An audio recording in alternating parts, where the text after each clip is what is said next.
Good evening, all of you. Very, very warm welcome. Hello नियति, hello सागर, कैसे हैं सब लोग? कैसा रहा वीकेंड? पढ़ाई हुई या मस्ती हुई या दोनों हुआ? Nothing is impossible if your will power is strong. Well done my boy, well done सिस्टी, बहुत बढ़िया, अच्छा लिखा तुमने. सर 3 नंबर सब्जेक्ट में पास होना जरूरी है मतलब? हाय मिहिर, हाय सागर. हाँ, ये 11th क्लास का टॉपिक है, स्टैटिस्टिक्स. हाय दीपांशु, अक्षय, सभी लोग आए क्या?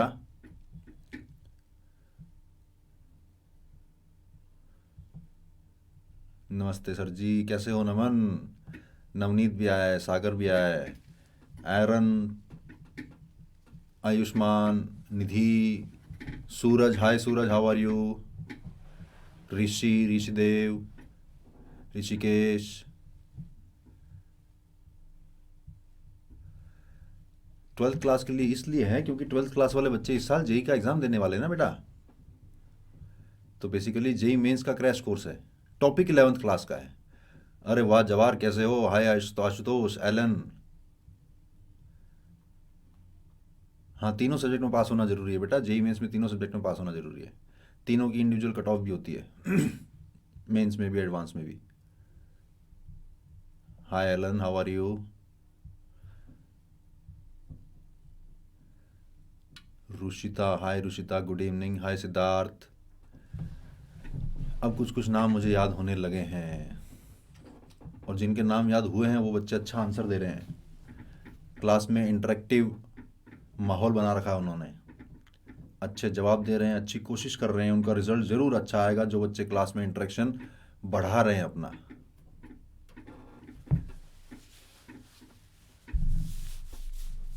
पीपी गेटिंग नर्वस, क्यों बेटा? हाय कुशाग्र, हाय अमन. नर्वस क्यों हो रहे हो बेटा? पीपी क्या हो गया? आवाज़ कम आ रही है क्या मेरी? सभी को कम आ रही है क्या? आवाज़ अगर ठीक आ रही है तो ओके लिखना. आवाज़ ठीक नहीं आ रही है तो फटाफट से लिखना कि आवाज़ कम है तो मैं आवाज़ को बढ़ाऊं. ओके आ रही है? ओके नहीं आ रही है, चलो थोड़ी सी बढ़ा के दिखता हूं मैं.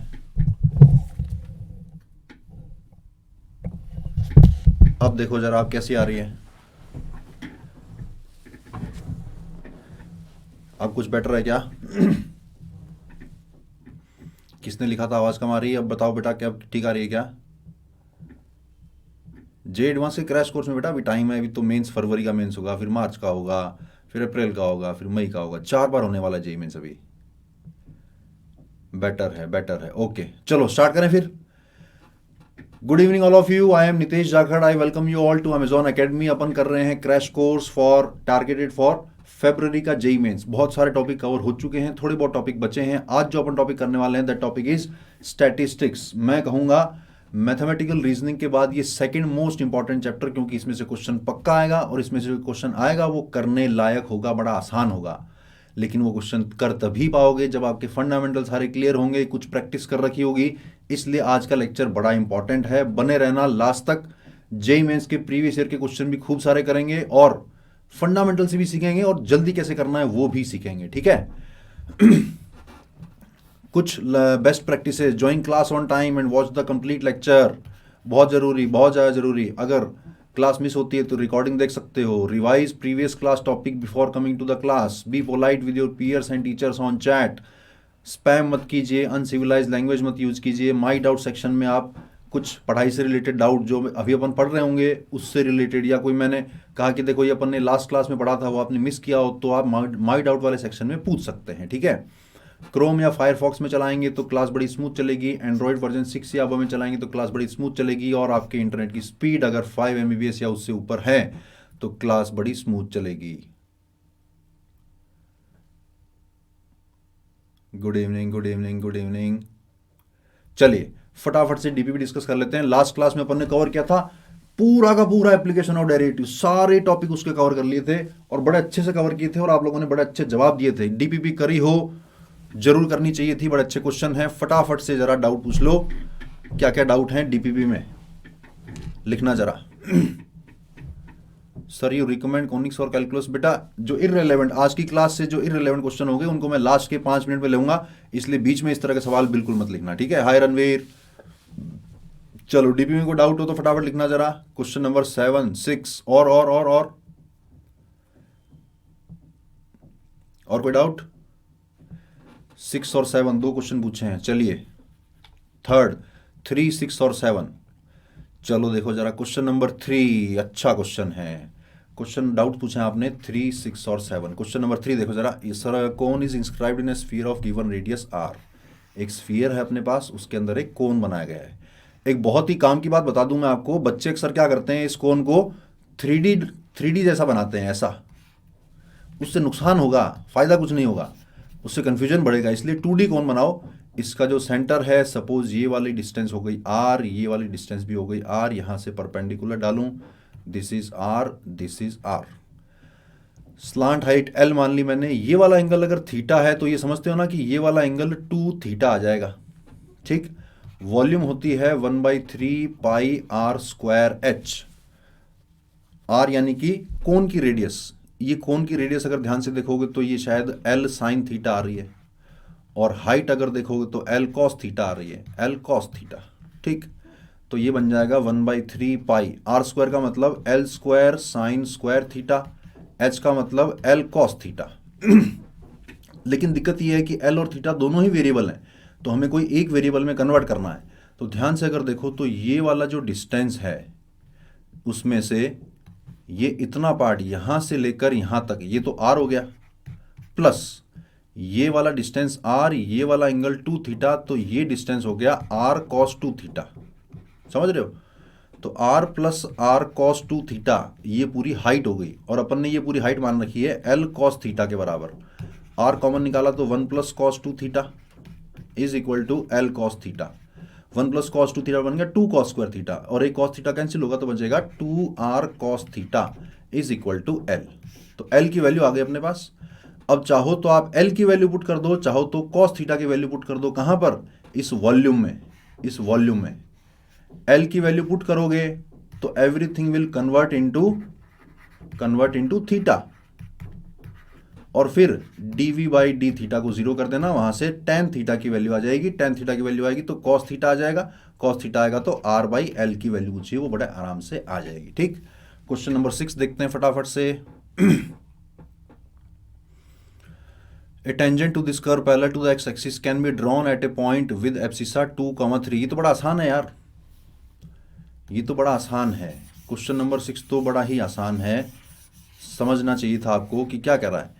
क्यूबिक पॉलिनोमियल दे रखा ना, क्यूबिक दे रखा है, और -1, 2 और 3 पे उसके रूट्स हैं। तो एक तो उसका रूट है ये वाला -1 पे, एक रूट है उसका 2 पे, और एक रूट है उसका 3 पे। स्टेटमेंट 1 पे कह रहा है कि 2 से 3 के बीच में कहीं ना कहीं f डैश एक्स की वैल्यू 0 आएगी, बिल्कुल आएगी, रोल्स थ्योरम। दूसरा, condition of Rolle's theorem is satisfied in 2,3, वो तो है ही है। 2 और 3 दोनों पे वैल्यू 0 है, और मतलब 2 और 3 दोनों पे वैल्यू बराबर है, और फंक्शन कंटिन्यूस भी और डिफरेंशिएबल भी, यानी दोनों के दोनों स्टेटमेंट सही हैं। क्लियर? क्वेश्चन नंबर 7 और देख लेते हैं फटाफट से। क्वेश्चन नंबर 7 किसने पूछा था? इसमें तो डायरेक्ट फॉर्मूला लगाना है और कुछ भी नहीं करना है। सब टेंजेंट की लेंथ का फॉर्मूला लगाना है और सब नॉर्मल की लेंथ का फॉर्मूला लगाना है, बड़े आराम से आंसर आ जाएगा। ये आपसे खुद से हो जाना चाहिए था, ठीक है। चलिए, और कोई डाउट नहीं है। क्वेश्चन नंबर 3, 6, 7 अपने डिस्कस कर लिए हैं। फटाफट से बता दो मुझे, एक क्वेश्चन दिया था मैंने होमवर्क में, क्वेश्चन नंबर 10 किसका? एप्लीकेशन ऑफ डेरिवेटिव्स का। ये वाला क्वेश्चन हुआ कि नहीं हुआ? Correct answer is B. किस किस से हो गया? जल्दी जल्दी जल्दी जल्दी।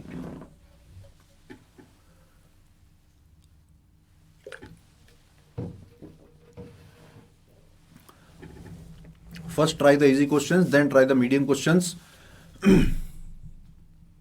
ओ सॉरी, बी नहीं, सी आएगा। सी सी सी सॉरी, आंसर शायद सी आता है इसका ना। सी आता है या बी आता है? आप लोगों ने क्या निकाला है? आई थिंक बी ही था। चलो बताऊं क्या ये वाला क्वेश्चन।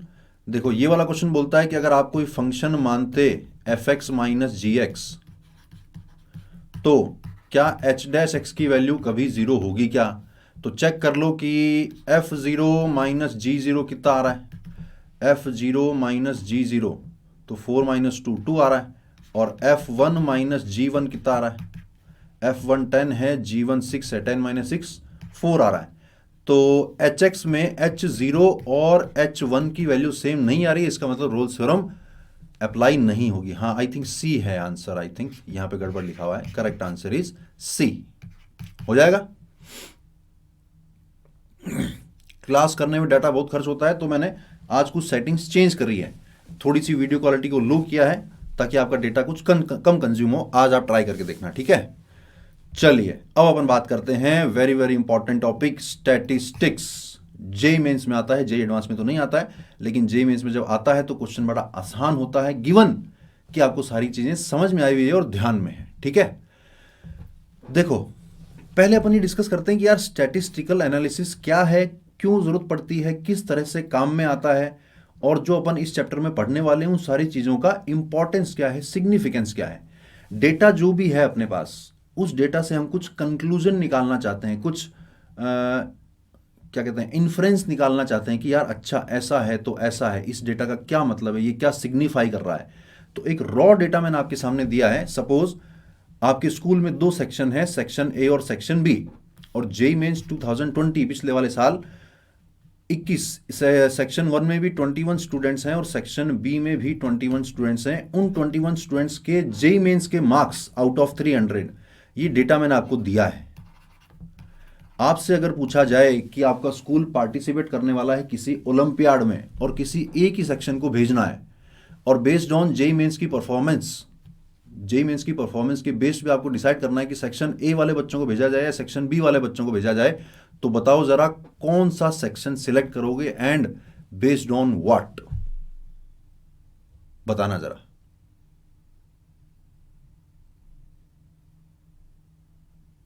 आज पक्का करवा दीजिएगा चैप्टर। करवा तो रहा हूं बेटा, करवा तो रहे हैं।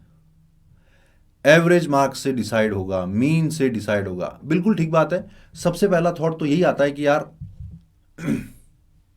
सबसे पहला थॉट तो ये आता है कि यार एवरेज निकाल के देखते हैं, जिस सेक्शन का एवरेज ज्यादा होगा वो एवरेज वो वाला सेक्शन बढ़िया कर रहा है। तो जब आप इनका एवरेज निकाल के देखोगे तो बड़ा इंटरेस्टिंग रिजल्ट सामने आएगा कि सेक्शन ए का और सेक्शन बी का एवरेज एग्जैक्टली सेम है। अप टू 4 डेसिमल निकाल के देख लिया मैंने, वो एग्जैक्टली सेम है। अब कैसे डिसाइड करोगे बताओ जरा, अब कैसे डिसाइड करोगे? एवरेज निकाल के देखा, एवरेज मार्क दोनों सेक्शन में सेम आ रहा है। अब आपके दिमाग में क्या आएगा कि मैं क्या चेक करूं? मीडियन चेक करूं, डेविएशन चेक करूं, मॉड चेक करूं, वेरिएंस चेक करूं, मीन डेविएशन चेक करूं। बहुत बढ़िया, बहुत बढ़िया, बहुत बढ़िया। मीडियन चेक करूं based on mean, section A नहीं, मीन तो दोनों का सबका सेम आ रहा है। Maximum mark achiever, deviation check करूं, सेफ रेंज। देखो रेंज अगर निकालोगे तो सेक्शन ए की रेंज 248 है, सेक्शन बी की रेंज 246 है, कोई बहुत ज्यादा फर्क नहीं है। रेंज से भी नहीं पता चल रहा है।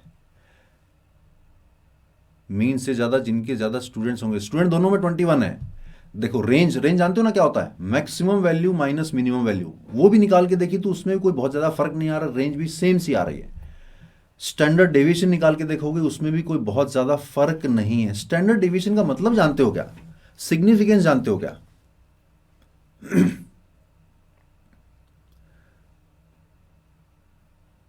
जिसकी कंटिन्यूटी ज्यादा है वो आएगा। Am I too late sir? Median, median, median पे आऊंगा अभी।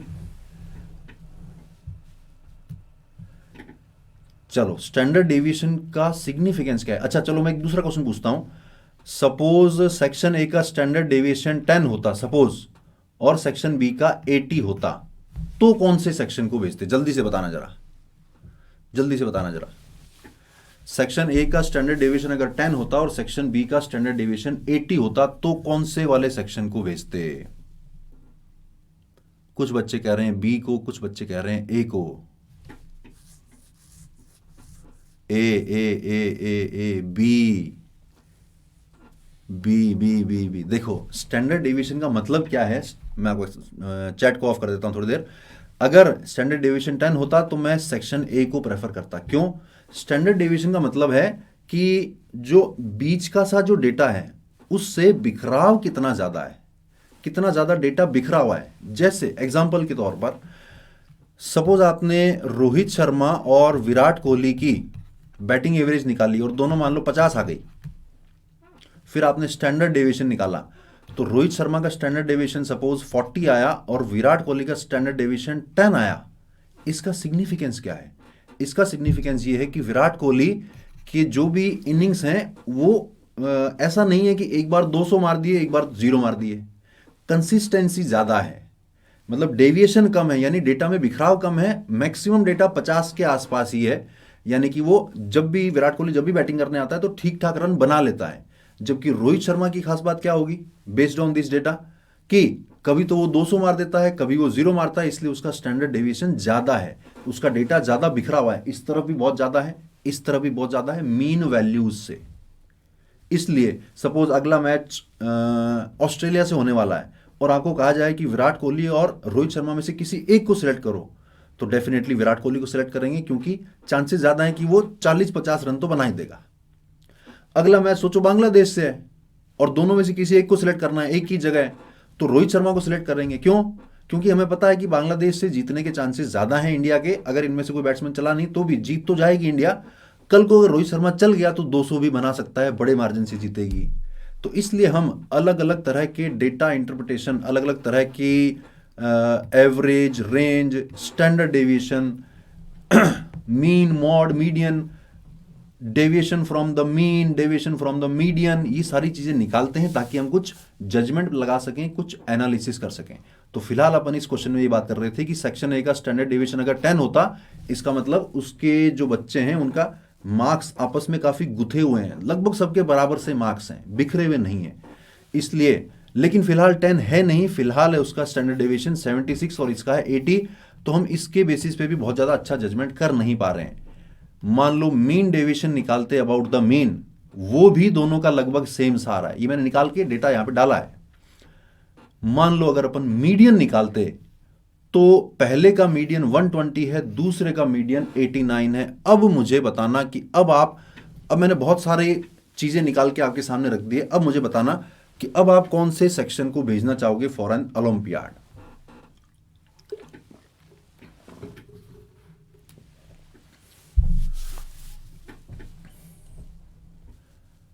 ए ए ए ए ए ए बहुत बढ़िया, बहुत बढ़िया, बहुत बढ़िया, बहुत बढ़िया, बहुत बढ़िया। ए को भेजना चाहेंगे, क्यों? क्योंकि मीडियन का मतलब है बिल्कुल बीच वाली वैल्यू। इस डेटा को अगर आप इंक्रीजिंग ऑर्डर में अरेंज करोगे तो देखो ये इंक्रीजिंग ऑर्डर बन रहा है, और मीडियन वैल्यू पहले की 120 है, दूसरे की 89 है। इसका मतलब पहले वाले सेक्शन में 120 से ऊपर बहुत बहुत बच्चे हैं यार, और 120 से ऊपर यानी जेईई मेंस क्वालिफाई कर जाएंगे। सेक्शन बी में 89 से ऊपर उतने ही बच्चे हैं, इसका मतलब कम बच्चे जेईई मेंस क्वालिफाई करेंगे, यानी सेक्शन बी ओवरऑल थोड़ा कमजोर सेक्शन है। मतलब क्या है, भावार्थ क्या है, निष्कर्ष क्या है? निष्कर्ष ये है कि जितने भी चीजें हम ये पढ़ते हैं स्टैटिस्टिक्स में, they actually all mean something. अलग अलग सिचुएशन में अलग अलग डेटा या अलग अलग जो पैरामीटर है, अलग अलग सिचुएशन में अलग अलग पैरामीटर डिसाइड करेगा या हमारी हेल्प करेगा डिसीजन लेने में। जैसे कि इस वाले एग्जांपल में मीडियन ने हमें बेटर जजमेंट दिया कि परफॉर्मिंग बेटर। क्लियर हो गया? सबको डिफाइन कर दीजिए। मुझे पता है कि सबको ध्यान नहीं है, तो ये सारी चीज पढ़ेंगे ना आज, ये सारी चीजें पढ़ेंगे आज यार।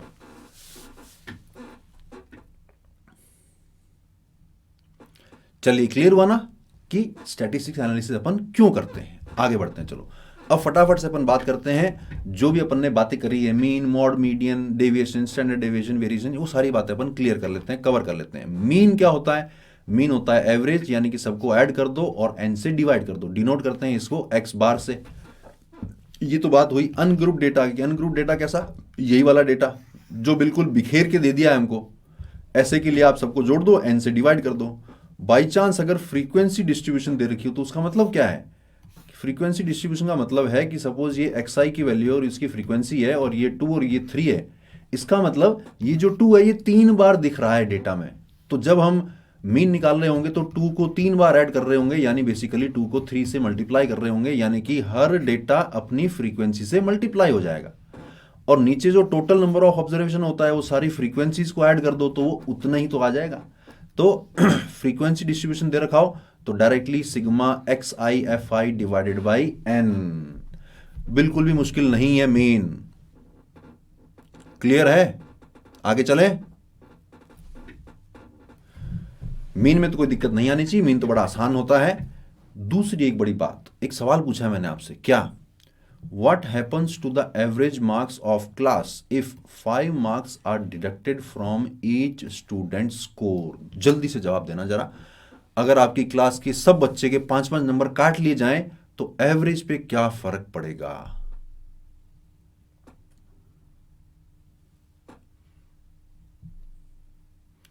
Remain same, reduce by 5, remain same, remain same, remain same, decrease by 5।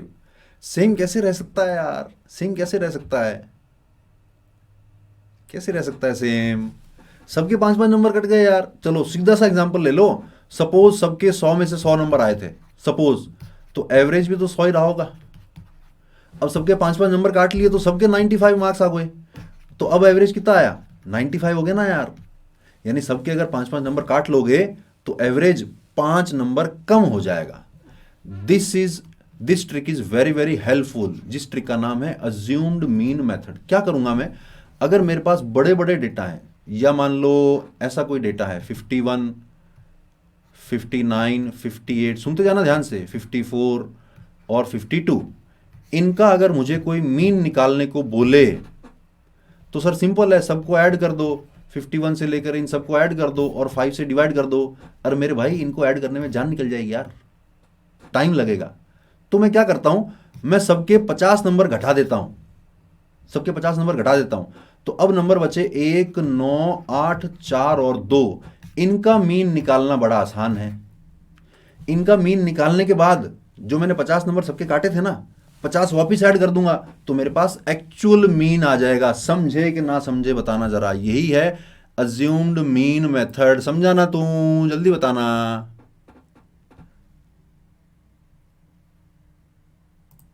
समझे कि ना समझे? वंस मोर सुनो ध्यान से। सबके अगर 5-5 नंबर कम हो जाएंगे तो एवरेज भी तो 5 नंबर कम हो जाएगा। हाँ, एवरेज 5 नंबर कम हो जाएगा। तो अगर मुझे कोई कहे कि इनका मीन निकाल के बताओ, तो एक तरीका तो ये कि इन सबको ऐड कर दो और 5 से डिवाइड कर दो। अब सबको ऐड करने में जोर आएगा क्योंकि अजीब अजीब टाइप के नंबर हैं, थोड़े बड़े बड़े नंबर हैं। तो मैंने क्या किया, सपोज ये क्लास के बच्चों के मार्क्स थे, मैंने सबके 50 नंबर काट लिए। 50 नंबर काट लिए तो एक्चुअल में जो मीन जो आने वाला था वो 50 कम आएगा। यानी मीन में 50 ऑलरेडी माइनस हो चुका है। अब 50-50 माइनस किए तो इसका 1 नंबर, इसका 9 नंबर, इसके 8 नंबर, इसके 4 नंबर, इसके 2 नंबर, इनका मीन निकालना बड़ा ही इजी है। तो इनका मीन निकाला मैंने और लास्ट में 50 वापिस ऐड कर दिया, यानी मेरे पास एक्चुअल वाला मीन वापिस आ जाएगा। समझे? अब तो समझ गए? ए राजू समझा ना तू? श्याम बोला नाम नहीं लेने का। बाबू भैया आएगा, तुम समझोगे तो आएगा। चलो मैं इंग्लिश में समझाता हूं। Next part I will explain in English also. Okay, so the assumed mean method, what is the significance and what is the use of assumed mean method?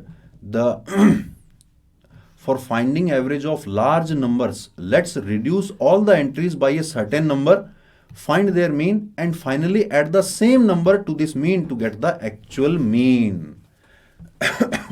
बड़े बड़े नंबर हों तो सब में से एक बड़ा सारा नंबर माइनस करके जो छोटे छोटे नंबर बचे हैं उनका मीन निकाल लो।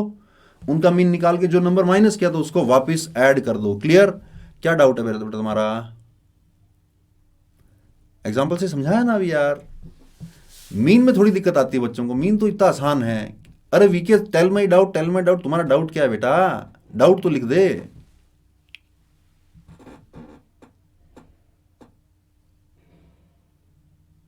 नहीं, स्पेक्स तो यार ये लैपटॉप की रेस से बचाने वाले स्पेक्स हैं।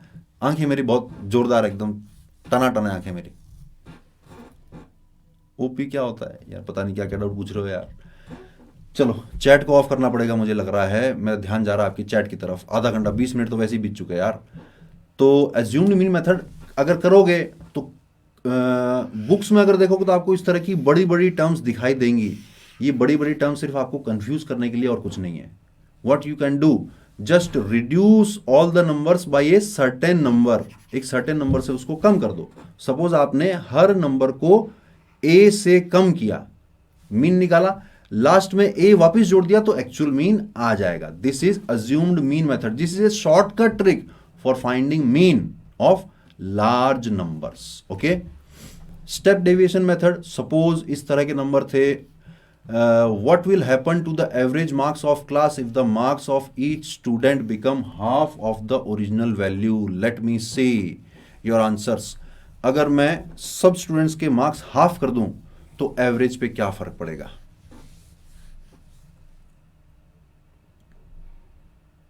जल्दी बताना। सबके मार्क्स हाफ कर दिए मैंने, सबके आधे कर दिए मार्क्स, तो एवरेज भी हाफ हो जाएगा। बिल्कुल ठीक।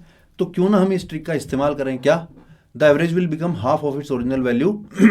सो for finding average of large numbers, let's divide all the entries by a certain number, find mean of the reduced values and finally multiplies this mean by the same number. Suppose 1000, 2000, 3000, 4000 और 6000 इनका mean निकालना है, तो इन सबको थोड़ी add करूंगा मैं तो सिर्फ 1 2 3 4 और 6 इनका मीन निकाल लूंगा, और इनका मीन निकाल के फाइनली इसको मल्टीप्लाइड बाय 1000 कर दूंगा।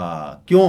क्योंकि मैंने 1000 से डिवाइड करके इन नंबरों को छोटा बना लिया था, तो लास्ट में जब मेरा मीन निकल के आएगा तो उसको वापस मुझे मल्टीप्लाइड बाय 1000 करना पड़ेगा मीन, एक्चुअल वैल्यू निकालने के लिए। समझाना तू ये राजू, समझाना तू, जल्दी बताने का।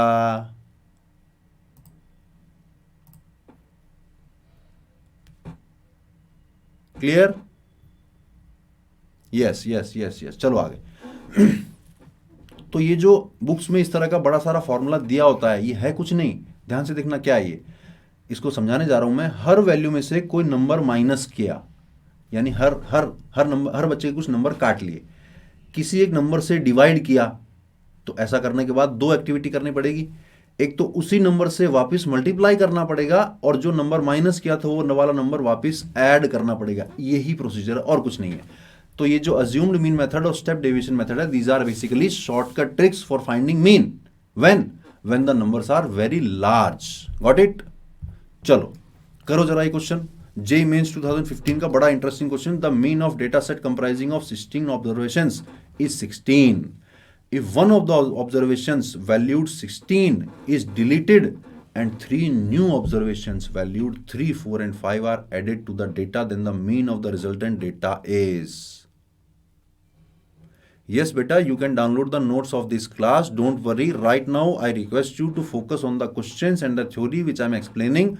At the end of the class I will tell you everything, where you can find the class notes, where you can find the DPP, where you can find the answer key of the DPP. All things I will explain. But for now I want you to focus on the questions and the theory which I am explaining. Okay?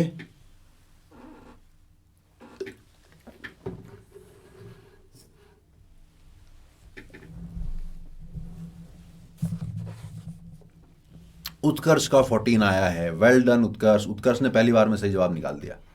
अरे बहुत ही आसान chapter है मेरे भाइयों, बहुत ही आसान चैप्टर है यार, बहुत ही आसान चैप्टर है। हाँ 14 आंसर 14 सिंपल है ना बिल्कुल। देखो ध्यान से, क्या mean of data set comprising of 16 observation is 16। Mean basically सबका sum divided by 16। This is given as 16 which means the sum of all entries is 16 multiplied by 16. Now what is happening? A value of 16 is deleted, which means sigma x जो था, जो कि 16 into 16 था, उसमें से एक 16 हट चुका है, and 3, 4 and 5 are added. तो प्लस में 3 प्लस में 4 प्लस में 5 ये नया सम आ चुका है। 16 वाला हटा दिया और 3, 4, 5 ऐड कर दिए। तो अब अगर मैं इस पूरे को डिवाइड करूं, किससे डिवाइड करूं? पहले 16 ऑब्जर्वेशन थे, एक हटाया, बचे 15, 15 में 3 एक्स्ट्रा ऐड हो गए, 3, 4, 5 यानी कि divided by 18। This is our new mean. यही क्या आएगा? जल्दी से बताना, जल्दी से बताना, यही क्या आएगा? सर टेल माय नेम क्रांति, मतलब मैं तुम्हारा नाम कैसे बताऊं यार? तुम्हारा नाम तो तुमने खुद लिखा है। 14 आया रे बाबा, समझा ना तू? आया ना 14? कितना आसान है देखो। मीन पे सवाल आ गया तो समझो तुम्हारी किस्मत बहुत काम कर रही है, क्योंकि मीन का सवाल बड़ा आसान होता है। चलें आगे। क्वेश्चन नंबर 2 देखते हैं ये कौन सही करके बताता है। जिसने बाइनोमियल वाला चैप्टर, बाइनोमियल वाला लेक्चर अटेंड किया था, वो इसका आंसर बड़ा जल्दी निकाल पाएगा। Let's see, let's see. If a variable takes the values 0, 1, 2, 3 up to n with frequencies proportional to, not equal to, proportional to the binomial coefficients C0, C1, C2 up to Cn, then the mean of the distribution is. Let's see, let's see, let's see. It's your first class, welcome.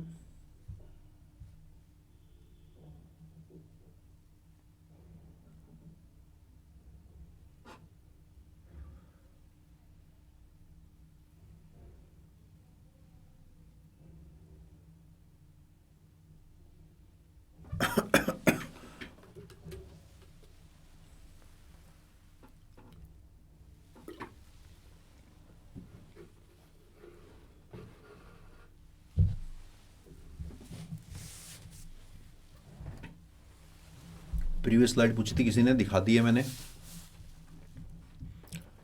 Screenshot लेने की जरूरत नहीं है बेटा, class के बाद ये notes तुम्हें एज इट इज मिल जाएंगे, ठीक है। 14.11 तो नहीं आ रहा, 14 आ रहा है यार। गलत, सबका गलत है यार, सबका। मैं देखते जा रहा हूं तुम्हारे आंसर, सबका गलत है, सबका गलत है। n/2 सही निकला। डीएस तुम्हारा नाम बोल दो बेटा। डीएस ने करेक्ट आंसर दिया। वेल डन, वेल डन, बहुत बढ़िया। तुम्हारे कंसेप्ट मुझे लग रहा है कि बाइनोमियल के क्लियर हैं। चिराग ने गड़बड़ आंसर दिया है। एसएम का सही आया है, कई बच्चों का सही आया है। चलो मैं चैट को ऑफ कर रहा हूं, ध्यान से देखना और समझना, ध्यान से देखना और समझना। जब हम मीन निकालने के लिए इस तरह का फंडा लगाते हैं कि हर नंबर को उसकी फ्रीक्वेंसी से डिवाइड कर, मल्टीप्लाई कर दो और डिवाइड में सारी फ्रीक्वेंसीज का सम लिख दो। अब फ्रीक्वेंसी अगर प्रोपोर्शनल है तो कोई भी फ्रीक्वेंसी अगर प्रोपोर्शनल है, सपोज एनसीआर के, तो frequency will be equal to sum lambda times nCr. अब ये जो लैम्डा है ये यहां भी ऊपर से कॉमन निकलेगा, यहां भी नीचे से कॉमन निकलेगा। लैम्डा और लैम्डा तो ऊपर नीचे कैंसिल आउट हो जाएगा, इसलिए मुझे प्रोपोर्शनलिटी की टेंशन लेने की जरूरत नहीं है। मैं डायरेक्टली यही फ्रीक्वेंसी मान लेता हूं, ठीक।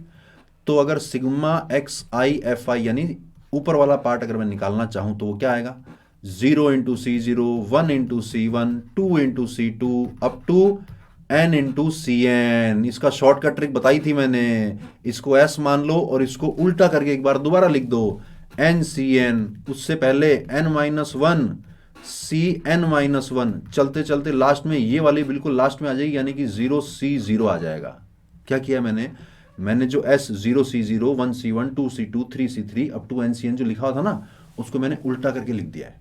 तो NCn वाली टर्म सबसे पहले आ गई है और C0 वाली टर्म सबसे लास्ट में चली गई। क्यों कर रहा हूं मैं ऐसा, जानते हो क्या आप? कि C0 and Cn are basically same, so I am going to add these two, S plus S, 2S, this is equal to इसको C0, ये भी C0, यानी कि ये n टाइम्स C0 ही तो बन रहा है, प्लस 1 प्लस n-1, ये भी तो n टाइम्स C1 ही बन रहा है। चलते चलते ये NCn और 0C0, ये भी तो NCn ही बन रहा है। n को कॉमन निकाला तो C0 plus C1 plus C2 up to Cn कितना होता है? ये n इंटू 2 की पावर n होता है, लेकिन ये वैल्यू 2s की है, यानी कि s की वैल्यू कितनी आ रही है? s की वैल्यू आ रही है n इंटू 2 की पावर n-1, ठीक है जी। और सिग्मा एफ आई अगर निकालना हो, सिग्मा एफ आई का मतलब है C0 plus C1 plus C2 up to Cn। कितना होता है ये तो 2 की पावर n होता है। तो मीन अगर मैं निकालने जाऊंगा तो मीन में ऊपर वाला पोर्शन तो आएगा n इंटू 2 की पावर n-1 और डिवाइड में आएगा 2 की पावर n, ये 2 की पावर n है, यानी कि answer is equal to n divided by 2। This is our final answer. मुश्किल नहीं था, मुश्किल नहीं था, ध्यान से करना था बस। ये चीज़ें पढ़ी हुई हैं आपकी, सबका सम कैसे निकालना है ये सब पढ़ा हुआ है आपका, लेकिन आप जल्दीबाजी करते हो, चीज़ें याद नहीं रखते हो, या फिर कोई ना कोई कैलकुलेशन मिस्टेक कर देते हो, जो कि बड़ा हार्ट ब्रेकिंग है। समझा ना तू राजू, श्याम? नहीं समझा? Once more. कौन सा वाला पार्ट नहीं समझा बेटा? बाइनोमियल वाला पार्ट नहीं समझे? चलो दोबारा देख लो फटाफट से। Sigma x I F I निकालूंगा तो पहला नंबर है 0, उसकी फ्रीक्वेंसी है C0 plus 1C1 plus 2C2 up to NCN। एक काम करता हूं, मैं दूसरे तरीके से समझाता हूं। This is actually sigma R multiplied by NCR। R varies from 0 to N। अब तो क्लियर है? R को 0 डालने पर वो टर्म तो 0 हो जाएगी, यानी कि मैं इसको R इक्वल टू 1 से लेकर N तक R इंटू NCR लिख दूं तो भी तो सेम ही बात है, क्योंकि R इक्वल टू 0 पे तो जो पहली टर्म है वो 0 ही बन रही है, तो उसका तो कोई सिग्निफिकेंस है ही नहीं। Now I am using the formula NCR is equal to N by R into N minus 1 CR minus 1। ये वाला फॉर्मूले का इस्तेमाल कर रहा हूं मैं, तो ये बनेगा सिग्मा R इक्वल टू 1 से लेकर N तक। R तो पड़ा हुआ है, यहां पर इसको लिख दिया मैंने, क्या लिख दिया? इसको लिख दिया मैंने N by R into N minus 1 CR minus 1। R से R तो कैंसिल हो गया, N बाहर निकला, sigma N minus 1 CR minus 1, R की वैल्यू 1 से लेकर N तक। तो ये तो बड़ा आसान हो गया, ये N multiplied by N minus 1 C0 plus N minus 1 C1 से लेकर N माइनस 1 CN माइनस 1 बन रहा है। इसकी वैल्यू तो अगर तुम पूछोगे तो मैं तुम पे गुस्सा करूंगा, इसकी वैल्यू 2 की पावर N माइनस 1 आएगी। तो ऊपर वाला पार्ट तो जो sigma x I F I था वो तो आगे 2 की पावर N माइनस 1, और सिग्मा एफ आई निकालोगे यानी कि वो आएगा C0 plus C1 plus C2 से लेकर CN तक, विच इज 2 की पावर N। तो अब अगर मैं x बार निकालूंगा which is sigma x I F I divided by sigma of F I, it will come out to be n into 2 की power N minus 1 divided by 2 की power N, यानी कि n by 2 answer आ जाएगा। अब तो समझ गया होगा राजू? अब तो समझ गया होगा। नहीं, ये प्रीवियस ईयर का नहीं है, लेकिन मुझे चांसेस लग रहे हैं कि बाइनोमियल कोफिशिएंट पे बेस्ड अभी तक मीन पे सवाल आया नहीं है, मुझे लग रहा है इस बार आ सकता है। ठीक है, चलो आगे बढ़ते हैं। वेटेड मीन पूछा नहीं गया आज तक, लेकिन काम में आ सकता है। वेटेड मीन अगर पूछना हो तो बेसिकली फ्रीक्वेंसी वाला पार्ट ही है। जैसे मान लो अगर आप नीट का एग्जाम अगर आप जानते हो तो नीट के एग्जाम में बायोलॉजी, केमिस्ट्री और फिजिक्स आती है। सपोज केमिस्ट्री के 100 क्वेश्चन आते हैं, फिजिक्स के 100 आते हैं, लेकिन बायोलॉजी के 200 क्वेश्चन आते हैं, यानी कि बायोलॉजी का वेटेज ज्यादा है। तो कल को इस तरह का क्वेश्चन आ सकता है कि सपोज बहुत सारे नंबर्स हैं लेकिन हर नंबर का वेटेज अलग अलग है। वेटेज समझ गए ना आप?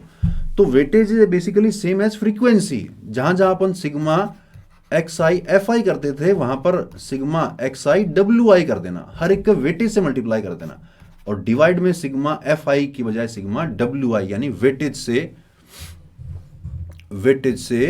डिवाइड कर देना। क्लियर? साहिल समझ गए? बहुत बढ़िया। C1 प्लस 2C2 नहीं बेटा, तुमने जो भी लिखा है वो गलत है। 1C1 plus 2C2 plus NCN, N ये N के बराबर आएगा, तुमने जो भी लिखा है वो गड़बड़ है।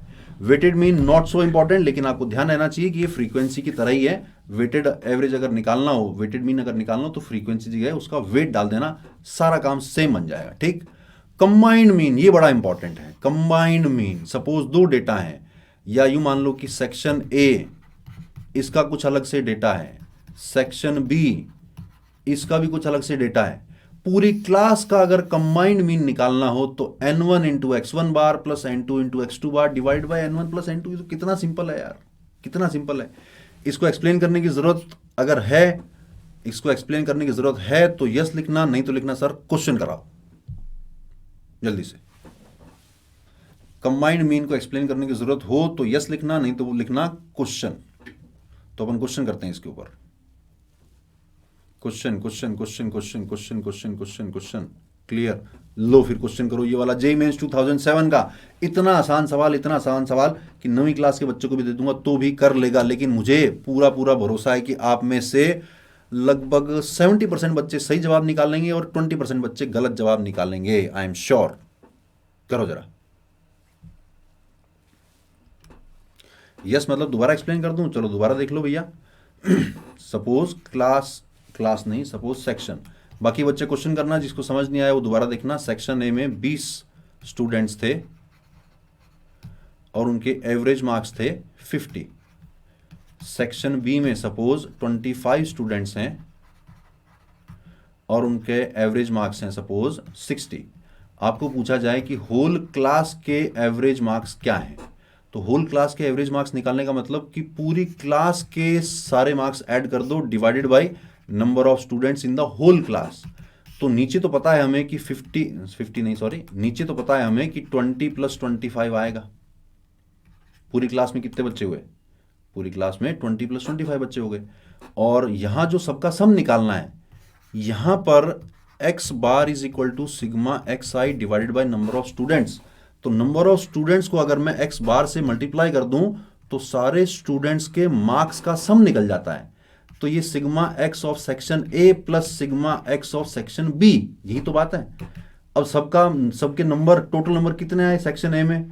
सेक्शन ए में कितने बच्चे हैं इनटू सेक्शन ए का एवरेज कितना है, प्लस सेक्शन बी में कितने बच्चे हैं इनटू सेक्शन बी का एवरेज कितना है, डिवाइडेड बाय सेक्शन ए के बच्चे प्लस सेक्शन बी के बच्चे। यही फॉर्मूला यहां पर लिख के दिया था मैंने। अब तो समझ गए राजू? चलो ध्यान देते हैं जरा बच्चों के क्या आंसर आए हैं। 80%, 80%, 80%, 80%। यार मैं तो कह रहा था कि 80% बच्चे सही जवाब निकालेंगे। मुझे लग रहा है कि सही जवाब ही 80% है और 100% बच्चों का सही जवाब आया, ऐसा मुझे लग रहा है। चलो चलो, आसान है, बहुत आसान है। मैं आपको बता दूं कि इस तरह का क्वेश्चन 2-3 बार आ चुका है जेईई मेंस में, कंबाइंड मीन वाला। तो average marks of boys is 52 and that of girls is 42। Average marks of combined is 50।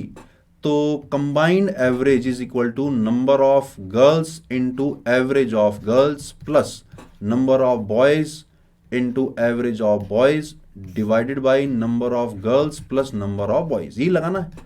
यानी कि ये तो दे रखा अपन को कंबाइंड एवरेज कितना, 50 के बराबर। This is equal to number of girls, या नंबर ऑफ गर्ल्स को मैं जी मान लेता हूं थोड़ी देर के लिए, G multiplied by average of girls, average of girls is 42 plus number of boys multiplied by average of boys divided by girls plus boys. तो ये बना 50g plus 50b is equal to 42g plus 52b। एक तरफ ले गया तो बन रहा है 8g is equal to 2b, यानी कि 4g is equal to b। एक रिलेशन तो ये आ गया। अब नंबर ऑफ बॉयज का परसेंटेज निकालना है, यानी boys divided by boys plus girls multiplied by 100, यही तो परसेंटेज निकालना है। बॉयज की वैल्यू b प्लस जी की जगह डाल दिया मैंने b/4 मल्टीप्लाइड बाय 100। बड़े आराम से ऊपर नीचे b कैंसिल हो जाएगा, आंसर आ जाएगा 80%। बहुत मुश्किल सवाल है सर, ऐसा सवाल तो मेरे समझ ही नहीं आया। चाहे राजू समझाए, चाहे बाबू भैया समझाए, चाहे श्याम समझाए, मुझे तो समझ ही नहीं आया सर। क्यों आया? क्या आ गया? लगता है बहुत सारे बच्चों का सही जवाब आ गया। चलो फिर आगे बढ़ते हैं। Properties of mean, very very important thing, very very important thing, properties of mean. थोड़ी देर के लिए मैं चैट को ऑफ कर देता हूं क्योंकि काम की बात आने वाली है। Sum of deviations of variate from their mean is always 0। क्या मतलब है? हर वैल्यू में से अगर मीन को घटाओगे, सपोज ये डेटा है 1 2 3 4 5 6 7 8 9 10, सपोज ये इनका मीन आता है, या 11, सपोज जो भी है, इस मीन से इनका डेविएशन निकाल लो और इनका डेविएशन निकाल लो। सारे डेविएशन को अगर ऐड करोगे तो अल्टीमेटली 0 आएगा। ये तो बिल्कुल बेसिक सी बात है। सारे डेविएशन हर जो वैल्यू है ना वेरिएबल की, उन सब का अगर मीन से डेविएशन निकाल के, यानी मीन से डिफरेंस कितना आ रहा है, तो ऑब्वियस सी बात है कुछ टर्म्स पॉजिटिव बनेंगी, कुछ टर्म्स नेगेटिव बनेंगी, लेकिन अल्टीमेटली ऐड होने के बाद सारी चीजें बन जाएगी 0। दूसरी बात, sum of squares of deviations of variate from their mean is minimum. ये क्या मतलब हुआ सर? ये तो बिल्कुल समझ नहीं आया। ध्यान से सुनना बात को। जितनी भी वैल्यूज हैं उनमें से अगर मीन को माइनस करोगे तो कुछ वैल्यूज पॉजिटिव आएंगी, कुछ वैल्यूज नेगेटिव आएंगी। उन सारी वैल्यूज को अगर ऐड करोगे तो अल्टीमेटली बन जाएगा 0। ठीक, लेकिन सारी वैल्यूज में से आपने मीन को माइनस किया, कुछ वैल्यूज पॉजिटिव आएंगी, कुछ वैल्यूज नेगेटिव आएंगी। हर वैल्यू को आपने स्क्वायर कर दिया, फिर ऐड किया, अब तो 0 नहीं आएगा ना, अब इसकी कुछ वैल्यू आएगी। यानी कि हमने स्क्वायर डेविएशन निकाला है। ये जो माइनस किया इसका मतलब डेविएशन, कितना फर्क है, और स्क्वायर किया यानी हमने स्क्वायर डेविएशन निकाला है। किससे डेविएशन, किस चीज से डेविएशन मेजर कर रहे हैं अपन? एक्स बार से, यानी कि मीन से कितना डेविएशन हो रहा है। इन द सेम वे अगर मैं हर वैल्यू में से मीडियन को माइनस कर दूं, फिर सारी वैल्यूज को स्क्वायर करके ऐड करूं, तो अब ये जो वैल्यू आएगी ये इस वाली वैल्यू से थोड़ी सी ज्यादा होगी। तो मैं डेविएशन किसी भी वैल्यू के अबाउट निकाल सकता हूं कि यार 100 के अबाउट डेविएशन निकालो कि 100 से कितना डेविएशन है, 120 से कितना डेविएशन है, 50 से कितना डेविएशन है। तो ये जो स्क्वायर वाले डेविएशन है ये मीन के अबाउट मिनिमम आएंगे, इसको याद रख लेना, क्योंकि बाई चांस अगर ये क्वेश्चन आ गया तो 2 सेकंड भी नहीं लगेंगे टिक करने में। ठीक। तीसरी बात, एक्स आई प्लस लैम्डा, यानी हर वैल्यू में अगर लैम्डा ऐड कर दूं तो मीन भी लैम्डा से बढ़ जाएगा, मीन में भी लैम्डा ऐड हो जाएगा। लैम्डा टाइम्स एक्स आई, यानी हर वैल्यू में लैम्डा का मल्टीप्लाई कर दूं तो मीन में भी लैम्डा का मल्टीप्लाई हो जाएगा। लैम्डा टाइम्स एक्स आई प्लस म्यू, यानी हर वैल्यू को लैम्डा टाइम्स कर दूं और फिर म्यू ऐड कर दूं तो जो मीन है वो भी लैम्डा टाइम्स ऐड होकर लास्ट में म्यू ऐड हो जाएगा। चैट को मैंने ऑन किया है। इन तीनों में कोई भी पार्ट अगर समझ नहीं आया तो जल्दी से लिखना कौन सा वाला पार्ट, नहीं तो मैं आगे बढ़ता हूं। तीनों बातें बड़ी काम की है, जल्दी। ओके,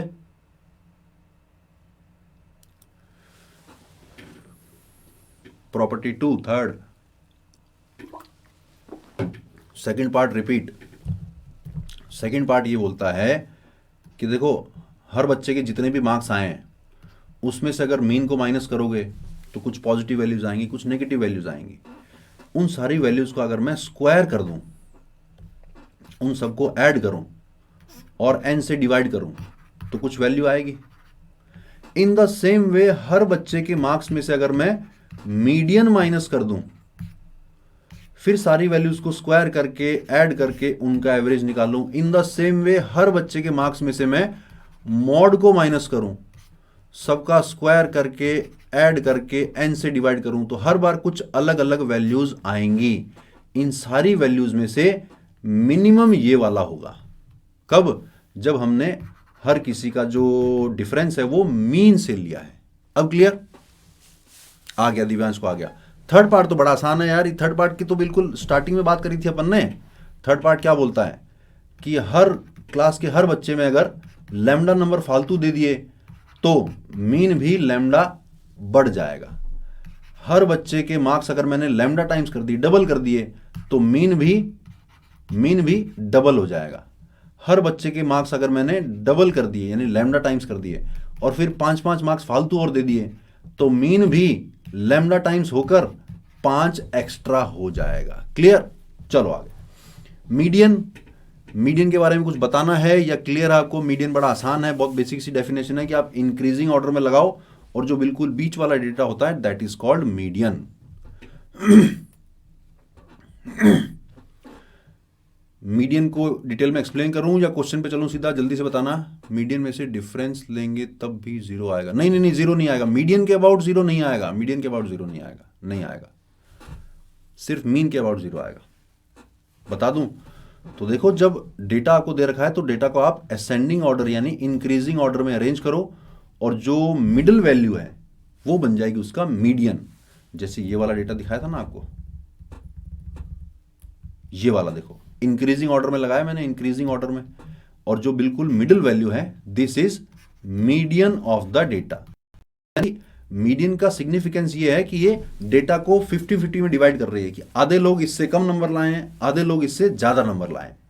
तो यहां पे अपन ने कहा कि आधे लोग अगर 120 से ज्यादा नंबर लाए यानी ये वाला सेक्शन बढ़िया है, यहां पर आधे लोग 89 से ज्यादा नंबर लाए यानी ये वाला सेक्शन थोड़ा सा कमजोर है। क्लियर हो गया मीडियन? तो ये तो बड़ा आसान सा है कि कल को अगर 1 2 3 4 5 ही डेटा है तो थर्ड ये बन जाएगा मीडियन। बाई चांस अगर 1 2 3 4 5 और 6 यानी कि इवन नंबर ऑफ ऑब्जर्वेशंस हैं तो मिडिल वैल्यू तो एग्जैक्टली कोई है ही नहीं, इधर 3 मिडिल में तो कोई वैल्यू है ही नहीं। तो ऐसे में क्या करते हैं अपन? ऐसे में अपन इन दोनों वैल्यूज का मीन निकालते हैं, इन दोनों वैल्यूज का मीन निकालते हैं, जो कि होता है 3 + 4 डिवाइडेड बाई 2 यानी कि 3.5। समझ गए?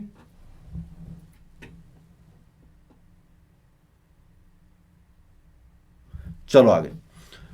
अनग्रुप्ड फ्रीक्वेंसी डिस्ट्रीब्यूशन ये 9th क्लास में बहुत ही क्लियरली दिया होता है। 11th में और जेई में अभी तक सवाल इसके ऊपर आया नहीं है, लेकिन क्योंकि मीडियन सिलेबस में इसलिए हो सकता है 9th वाला जो फॉर्मूला है मीडियन निकालने का वो भी पूछ सकता है। इसको मैं डिटेल में एक्सप्लेन नहीं करूंगा क्योंकि it is not so important, but you should know this. अगर तुम एम कर रहे हो कि सर मेरे तो 200 प्लस नंबर चाहिए, मेरे को मुझे कोई रिस्क लेने का ही नहीं है, तो भैया फिर 9th वाली जो स्टैटिस्टिक्स है वो भी आपको याद होनी चाहिए। मीडियन का ये वाला फॉर्मूला भी आपको याद होना चाहिए। कब होता है ये?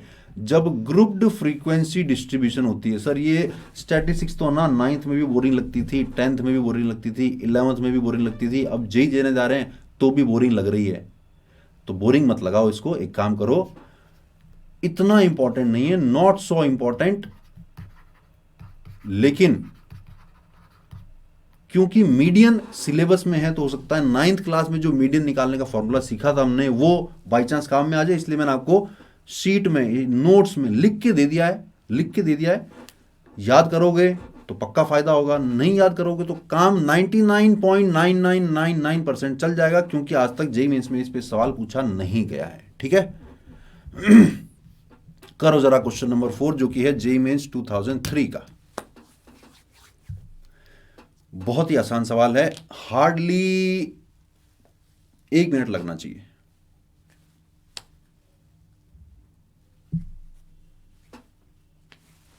हार्डली 1 मिनट लगना चाहिए।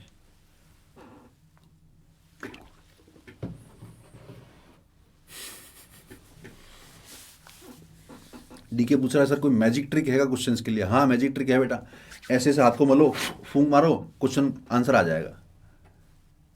कमाल करते हो यार, सर को मैजिक ट्रिक है क्या? कैसी बातें करते हो यार। सी बहुत बढ़िया, सबका सी आ चुका है। देखो बहुत ही आसान है, 9 ऑब्जर्वेशन है, x1 x2 x3 x4 x5 x6 x7 x8 और x9।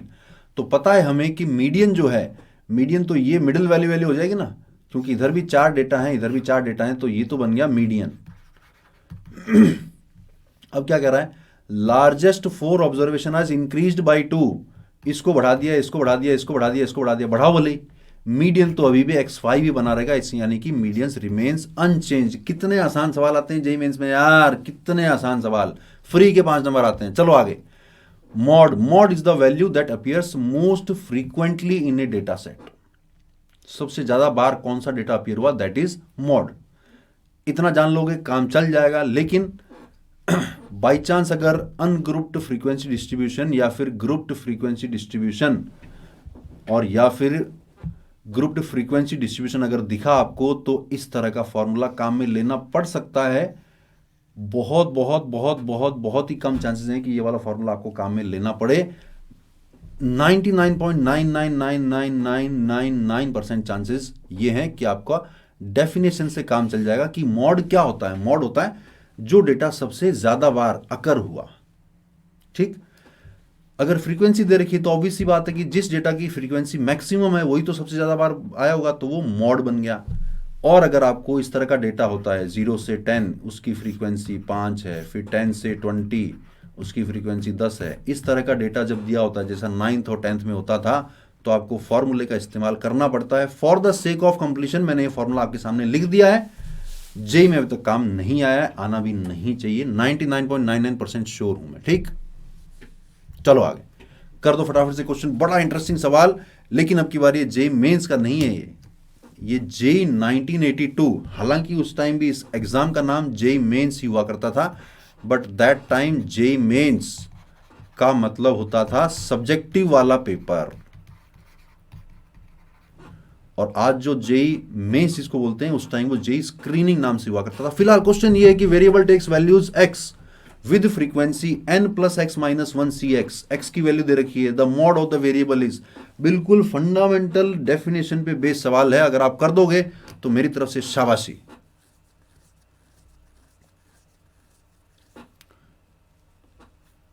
मेरी तरफ से शाबाशी,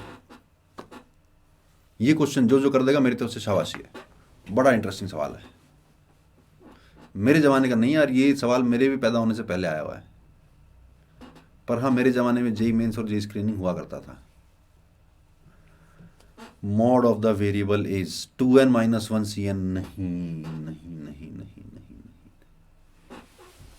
x नहीं।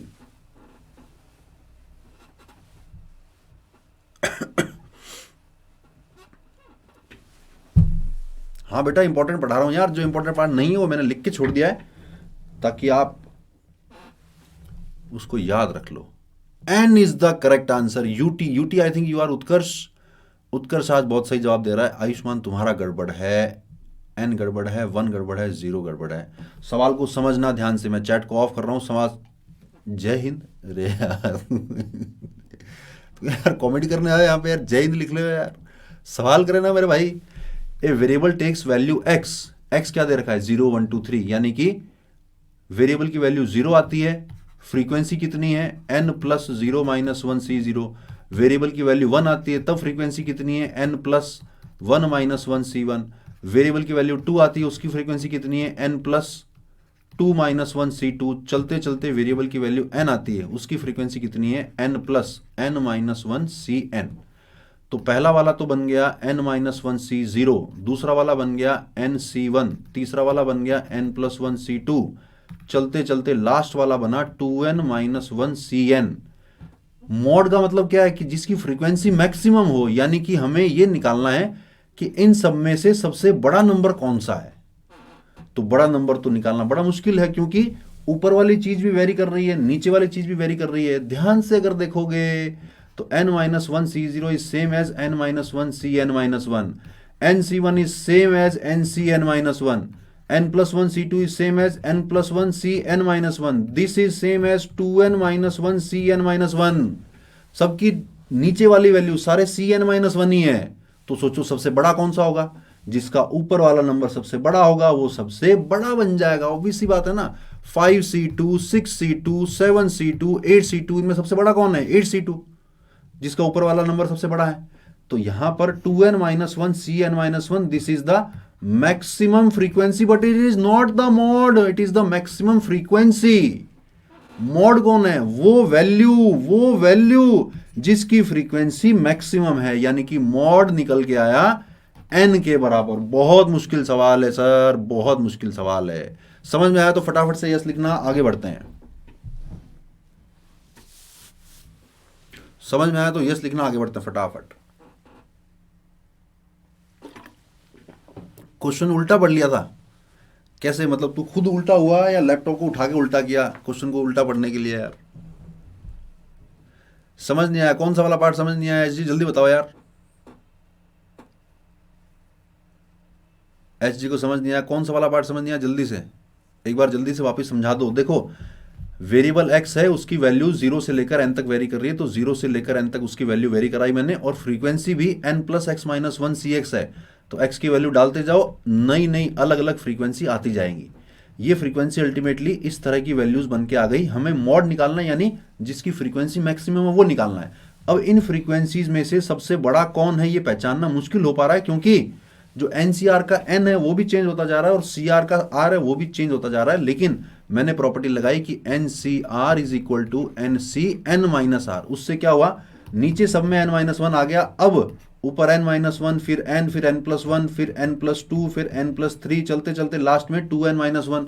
तो ऊपर वाला नंबर जिसका सबसे बड़ा होगा, देखो ना 5c2 6c2 7c2 8c2 में सबसे बड़ा कौन, 8c2 सबसे बड़ा, यानी कि ये वाली फ्रीक्वेंसी सबसे बड़ी है, यानी इसकी फ्रीक्वेंसी मैक्सिमम है। किसकी, n की फ्रीक्वेंसी सबसे मैक्सिमम है। n की फ्रीक्वेंसी सबसे मैक्सिमम है, इसका मतलब n ही तो मॉड है, जो फ्रीक्वेंसी है वो मॉड नहीं है मेरे भाइयों, समझ गए। चलो आगे, relation between mean mod and median for a symmetric frequency distribution, mean mod and median coincide. Symmetric distribution यानी कि इस तरह का ग्राफ अगर बने, सिमेट्रिक है, वही मीन की वैल्यू आएगी बिल्कुल बीचों बीच, वही मॉड की वैल्यू आएगी बिल्कुल बीचों बीच, और वही मीडियन की वैल्यू आएगी। लेकिन for a moderately asymmetric distribution following empirical formula is satisfied. ये फॉर्मूला आपने पढ़ा हुआ होगा, बिल्कुल पढ़ा हुआ होगा, लेकिन ये फॉर्मूला कई बार गलत याद हो जाता है। तो इस फॉर्मूले को याद करने की ट्रिक बता रहा हूं मैं, ध्यान से देखना कैसे। मीन, मॉड और मीडियन एल्जेब्रिकली लगाओगे तो मीन सबसे पहले आएगा, फिर मीडियन, उसके बाद आएगा और मॉड उसके बाद आएगा। एल्जेब्रिकली मीन सबसे पहले, मीडियन उसके बाद और मॉड उसके बाद। और 1 और 2 में सबसे छोटा 1, तो ये 1:2 के रेशियो में डिवाइड करेगा। मीडियन जो होगा वो मीन और मॉड को 1:2 के रेशियो में डिवाइड करेगा, यानी कि मीडियन अगर मैं निकालना चाहूं तो 1 into mode plus 2 into mean divided by 1+2। तो 1+2 उधर गया तो बन गया 3 times median is equal to mode plus 2 times mean. यही तो लिखा हुआ है, यही तो लिखा हुआ है। समझ गए? तो अगर इस तरह का क्वेश्चन दिख जाए in a frequency distribution the mean and median are this, find the mode, तो ये वाला फॉर्मूला लगा देना। कौन सा? Mode is equal to 3 times median minus 2 times mean, ये वाला फॉर्मूला। तो ये फॉर्मूला याद रख लेना। किस्मत अगर अच्छी हुई, जैसे जेई मेंस को 2005 में जिन बच्चों ने दिया था उनकी किस्मत बड़ी अच्छी थी कि डायरेक्टली फॉर्मूला बेस्ड सवाल आ गया। आपकी किस्मत अच्छी हुई तो ये फॉर्मूला बेस्ड सवाल आ जाएगा, लेकिन वो क्वेश्चन आपसे हो नहीं पाएगा अगर आपको फॉर्मूला याद नहीं है तो। जल्दी कर दो, जल्दी कर दो, जल्दी कर दो। 19 निकाल दिया, कमाल करते हो यार आरडी तुम यार। फिर 90, एक और ने 19 निकाल दिया। मरे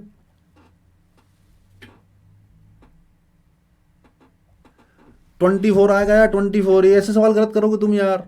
मॉड निकालना है 3 टाइम्स मीडियन, तो मीडियन है 22 माइनस 2 टाइम्स मीन, मीन है 21। ये आया 66 और ये आया 42। कितना आ रहा है? 24। कितना आसान सवाल है यार, कमाल करते हो। आगे बढ़ो। अब इंपॉर्टेंट बात आती है मेजरमेंट ऑफ डिस्पर्शन। डिस्पर्शन यानी कि बिखराव कितना है, डेटा कितना बिखरा हुआ है। तो डेटा का बिखराव मेजर करने के 3 मेन तरीके हैं। पहला रेंज, दूसरा मीन डेविएशन और तीसरा वेरिएंस एंड स्टैंडर्ड डेविएशन। ठीक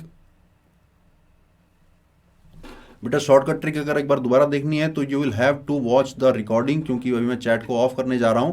अभी जो अपन पढ़ने जा रहे हैं that is very very important, और इसको हमें कम से कम आधा घंटा देना पड़ेगा। ठीक।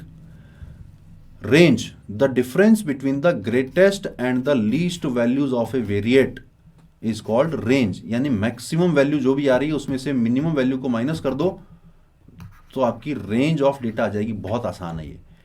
If the distribution is grouped distribution, इस तरह का डेटा हो 0 से 10 उसकी फ्रीक्वेंसी दे रखी है, फिर 10 से 20 उसकी फ्रीक्वेंसी दे रखी है, इस टाइप वाला डेटा हो, then the range is the difference between upper limit of maximum class and lower limit of minimum. ये तो सिंपल सी है ना यार। ये अगर जाते जाते लास्ट में 90 से लेकर 100 तक आ रहा हो तो 100 मैक्सिमम वैल्यू है और 0 मिनिमम वैल्यू है, तो रेंज 0 आ जाएगी। तो बड़ा आसान है। कोफिशिएंट ऑफ रेंज बहुत ही कम बच्चों को पता होता है। एक आध बार जेई में शायद कहीं दिखा है, मुझे याद नहीं आ रहा, लेकिन कोफिशिएंट ऑफ रेंज को जरूर याद कर लेना। डायरेक्ट फॉर्मूला है। क्या है फॉर्मूला?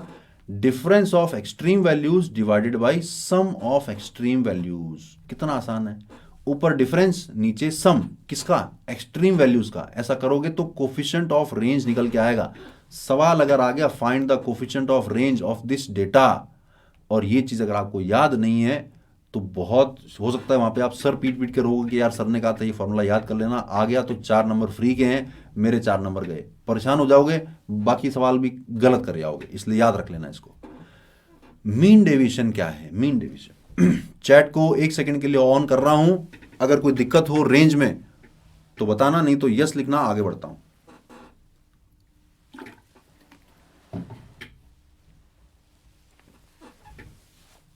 ऐसा ही तुम शॉर्टकट ट्रिक दोबारा पूछ रहे हो, आगे जब भी क्वेश्चन आएगा ना वो क्वेश्चन दिखा के मैं शॉर्टकट ट्रिक दोबारा बता दूंगा। देखते रहना, ध्यान से देखते रहना। एग्जांपल आएंगे, आगे आएंगे एग्जांपल। चलो आगे बढ़ते हैं। दोबारा मैं चैट को कोफिशिएंट रेंज एक बार और। अरे फॉर्मूला है, सीधा फॉर्मूला है यार, सीधा फॉर्मूला है। डिफरेंस ऑफ एक्सट्रीम वैल्यूज, यानी लोएस्ट वैल्यू और हाईएस्ट वैल्यू का डिफरेंस कितना है, divided by sum of extreme values, उनका सम। इतना सही तो है बस। सपोज ये वाला डेटा होता मेरे पास जो स्टार्टिंग में देखा था अपन ने, ये वाला, तो कोफिशिएंट निकालने के लिए 10 और 258 को ऐड करता और एक बार उनको सब्ट्रैक्ट करता, इस फॉर्मूले में पुट करता, खटाक से आंसर निकल जाता। कौन से वाले फॉर्मूले में? इस वाले फॉर्मूले में। एक्सट्रीम वैल्यूज का डिफरेंस और एक्सट्रीम वैल्यूज का सम, डायरेक्ट। चलो mean deviation, the mean deviation of A distribution is mean of absolute value of deviations of variate from the statistical average. पता नहीं सर क्या, ये अंग्रेजी भाषा समझ नहीं आ रही सर, मैं समझा रहा हूं, मैथमेटिकली समझा रहा हूं, ध्यान से सुनना। जो भी सारी वैल्यूज थी उनमें से मीन को हटा दूं तो कुछ वैल्यूज पॉजिटिव आएंगी, कुछ वैल्यूज नेगेटिव आएंगी, उनको जोड़ूंगा तो वैल्यू जीरो आएगी। यानी मुझे कुछ पता नहीं चल पा रहा है कि यार डेविएशन कितना हो रहा है, डेटा का बिखराव कितना है। तो मैंने काम किया, मैंने जो एक्सआई में से मीन को माइनस किया था उसकी ले ली मैंने एब्सोल्यूट वैल्यू। तो हर वैल्यू मीन से कितना डेविएट कर रही है, कुछ वैल्यू मीन से 2 कदम दूर है, कुछ वैल्यू मीन से 10 कदम दूर है, कुछ वैल्यू मीन से -2 कदम दूर थी लेकिन उसको भी मैंने 2 कदम दूर मान लिया है। तो हर एक की दूरी आ गई कि हर वैल्यू मीन से कितनी दूर है।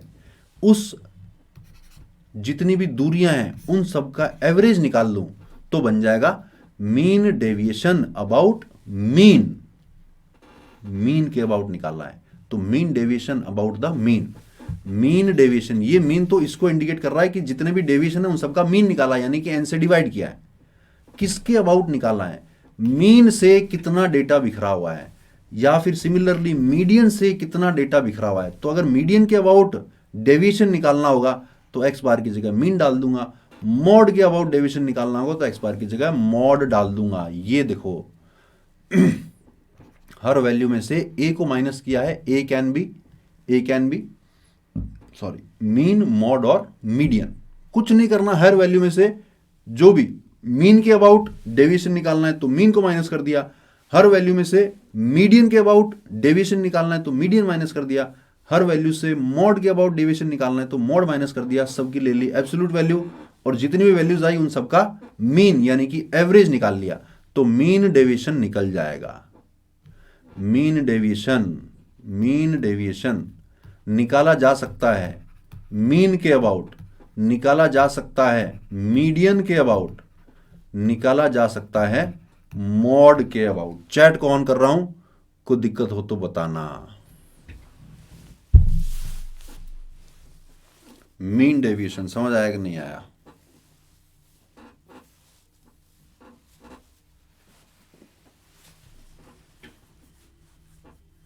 नहीं समझ आया? No doubt. नमन तुमने नो सर लिखा, उसका मतलब अगर समझ आया तो यस लिख दो, नहीं समझ आया तो जो दिक्कत है वो लिख दो। हाँ बिल्कुल इंपॉर्टेंट, बिल्कुल important. What was always zero about mean? What was always zero about mean? The sum of deviations about the mean is always zero. ठीक, चलो आगे बढ़ते हैं फिर। अगर आप लकी हैं तो एक डायरेक्ट क्वेश्चन आ सकता है इस साल वाले जेई मेंस में, क्या mean deviation is minimum when it is taken about the median.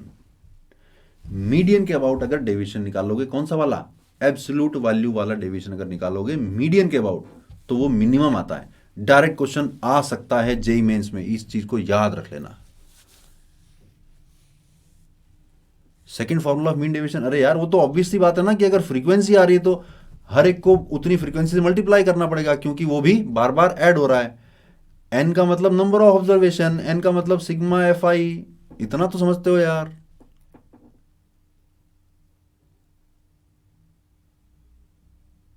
Sir Y किसके लिए, वाई कौन सी पार्ट के लिए वाई बेटा? अच्छा इसके लिए वाई पूछ रहे हो, इसके लिए वाई और इसके लिए हाउ बताने का मेरे पास टाइम नहीं है, तुम इसको याद कर लेना। स्क्वायर में मीन मिनिमम रहता है और एब्सोल्यूट वैल्यू में मीडियन के अबाउट मिनिमम रहता है। ठीक, अरे लकी इसलिए कि अगर तुम्हारी किस्मत अच्छी हुई तो डायरेक्ट क्वेश्चन आएगा कि ये डेटा दे रखा है, इस डेटा का इनमें से किसके अबाउट मीन डेविएशन मिनिमम आएगा। Option A mean, option B median, option C mode, option C कोई और नंबर। तो मीडियन के अबाउट अगर मीन डेविएशन लोगे तो मिनिमम आएगा। इसलिए मैंने कहा कि लकी अगर आप हो तो ये वाली चीज जेई में आ सकती है इस साल। करो क्वेश्चन नंबर 7।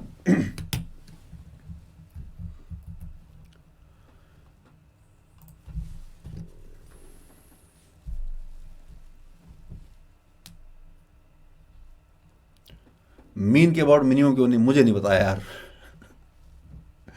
अरे भाई जनता ने निकाल के देखा, मीडियन के अबाउट मिनिमम आता है यार, प्रैक्टिकल किया गया ये।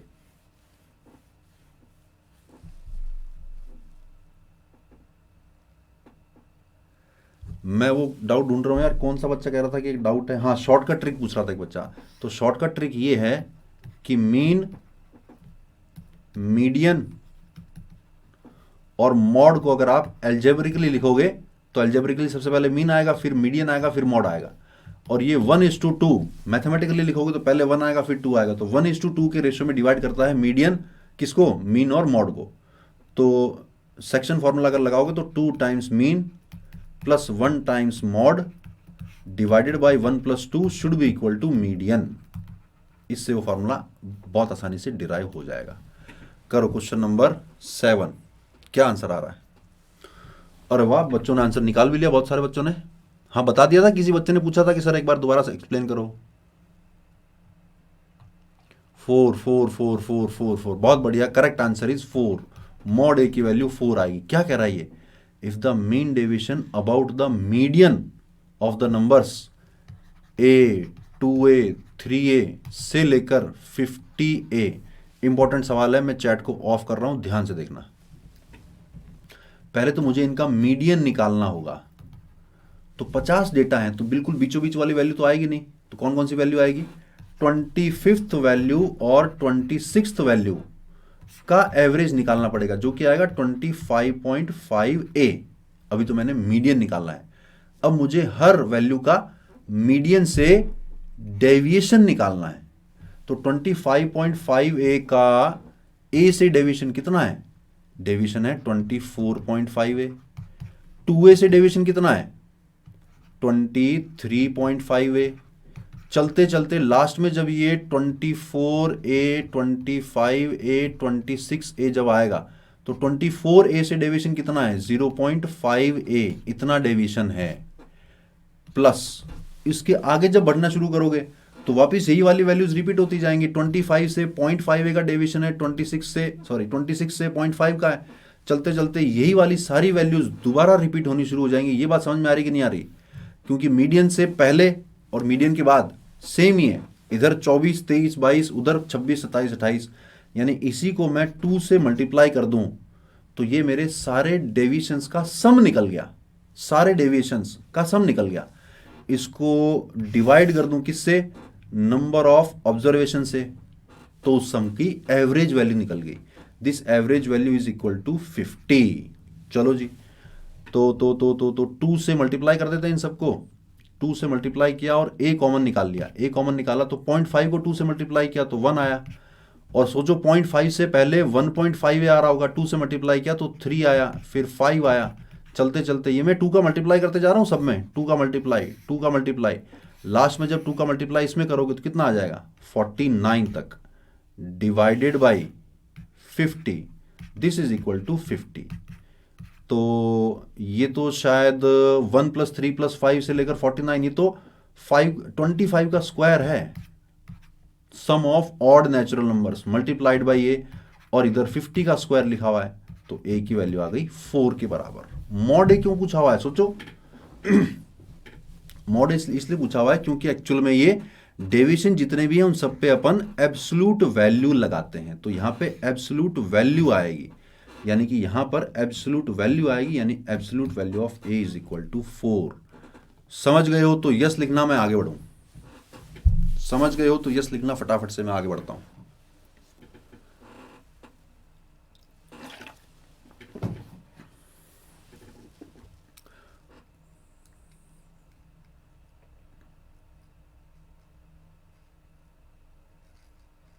अरे मोस्ट आस्क्ड क्वेश्चन टाइप कराऊंगा यार, ये सारे जी अलग अलग टाइप के क्वेश्चन कराऊंगा। Last second step, second last step,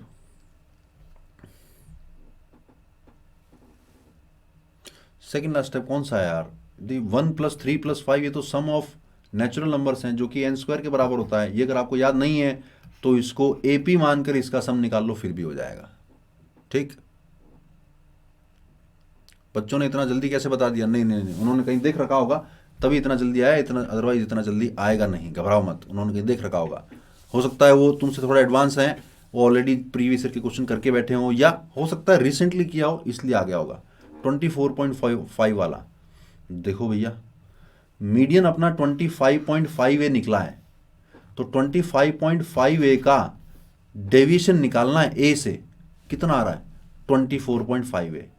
फिर 2A से डेविएशन निकालना है, कितना आ रहा है 23.5।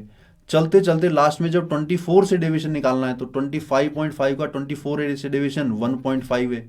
ऐसे करते करते सारे डेविएशन दोबारा रिपीट होने शुरू हो जाएंगे। जब मैं 24 तक जाऊंगा तो इधर वही डेविएशन आ रहा है, और 25 के आगे जाऊंगा तो भी वही डेविएशन आ रहा है, इसलिए मैंने मल्टीप्लाइड बाई 2 कर दिया। आप समझ गए?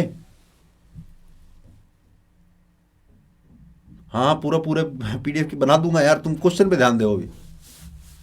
चलो आगे, 25 का स्क्वायर है यार, सम ऑफ ऑड नेचुरल नंबर। यार ये 25 ऑड नंबर लिखे हुए हैं, ऑड नंबर्स का सम 20n स्क्वायर होता है, तो 25 का स्क्वायर लिख दिया मैंने डायरेक्टली। नहीं समझ में आया तो AP का सम तो निकालना आता है, वो निकाल लेना, वो 25 का स्क्वायर आ जाएगा। ठीक, चलो आगे।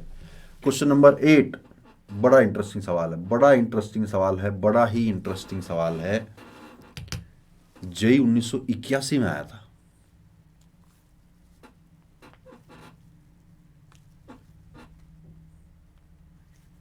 मैं तो कोशिश कर रहा हूं जल्दी से पढ़ाने की यार, तुम समझ ही नहीं रहे हो।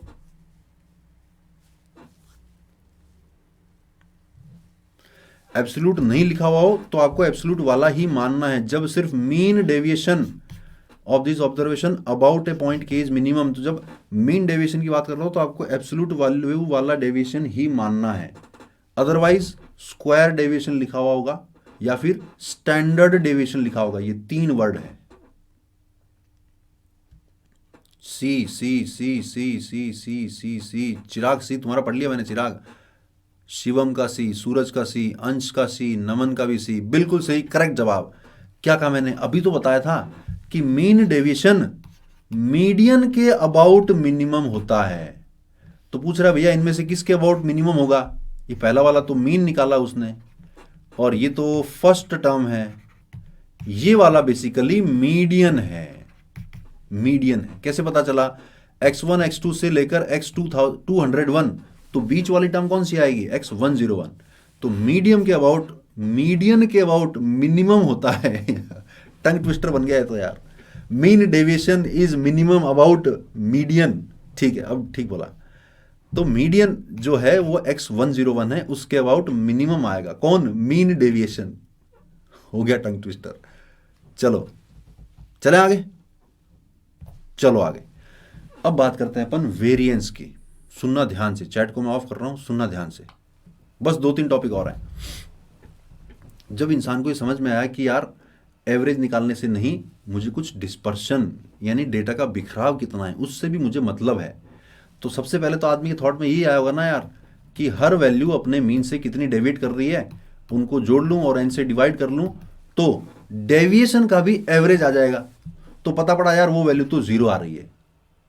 तो इंसान ने कहा कि एक काम करते हैं, मीन से डेविएशन निकालते हैं जब, तो वो सारा 0 आ जाता है। तो एक काम करते हैं अपन, एब्सोल्यूट डेविएशन निकाल लेते हैं, यानी हर वैल्यू मीन से कितनी दूर है, हर वैल्यू मीन से कितनी दूर है, उन दूरियों को ऐड कर लेते हैं, उनका एवरेज निकाल लेते हैं, तो पता चलेगा कि एवरेज दूरी कितनी है, मीन से एवरेज दूरी कितनी है हर डेटा की।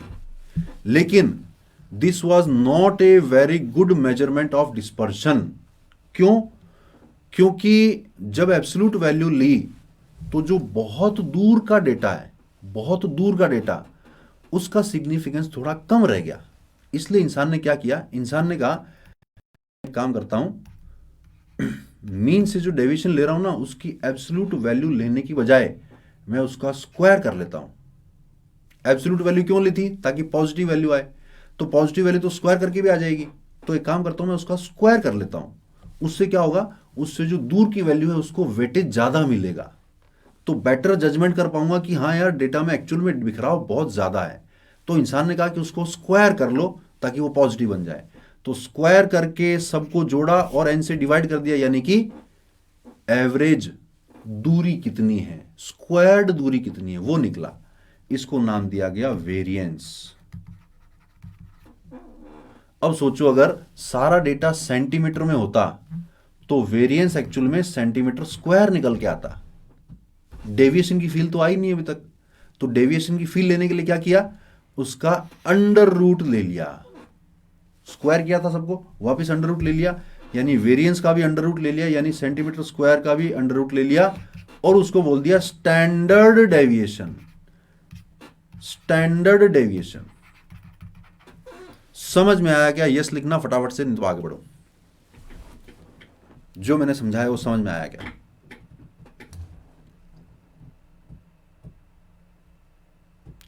समझ में आया तो जल्दी से यस लिखना। Yes yes yes yes yes yes. चलो बहुत बढ़िया। तो मैं काम की बातें लिख देता हूं कि वेरिएंस निकालने के लिए, अब मैं चैट को ऑफ कर देता हूं थोड़ी देर के लिए। वेरिएंस निकालने के लिए हर वैल्यू में से मीन को माइनस करना है। हर वैल्यू में से मीन को माइनस करना है, यानी उसके बीच का डिस्टेंस कितना है उसको स्क्वायर करना है।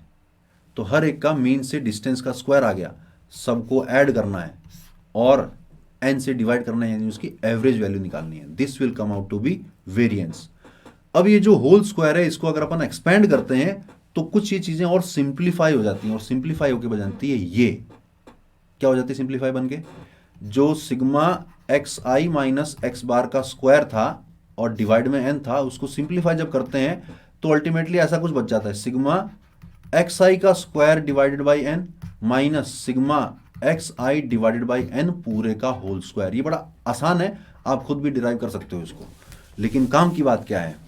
काम की बात यह है कि अगर कभी कभी तो ये वाला फॉर्मूला काम में आएगा, कभी कभी ये वाला फॉर्मूला काम में आएगा। सेकंड वाला फॉर्मूला क्या बोल रहा है? सेकंड वाला फॉर्मूला बोल रहा है कि अगर मेरे पास सारी वैल्यूज का सम हो, सारी वैल्यूज का सम हो और सारी वैल्यूज के स्क्वायर का सम हो तो भी मैं वेरिएंस डायरेक्टली निकाल सकता हूं। ये सेकंड फॉर्मूला है। समझ में आया तो यस बोलना फटाफट से, आगे बढ़ते हैं।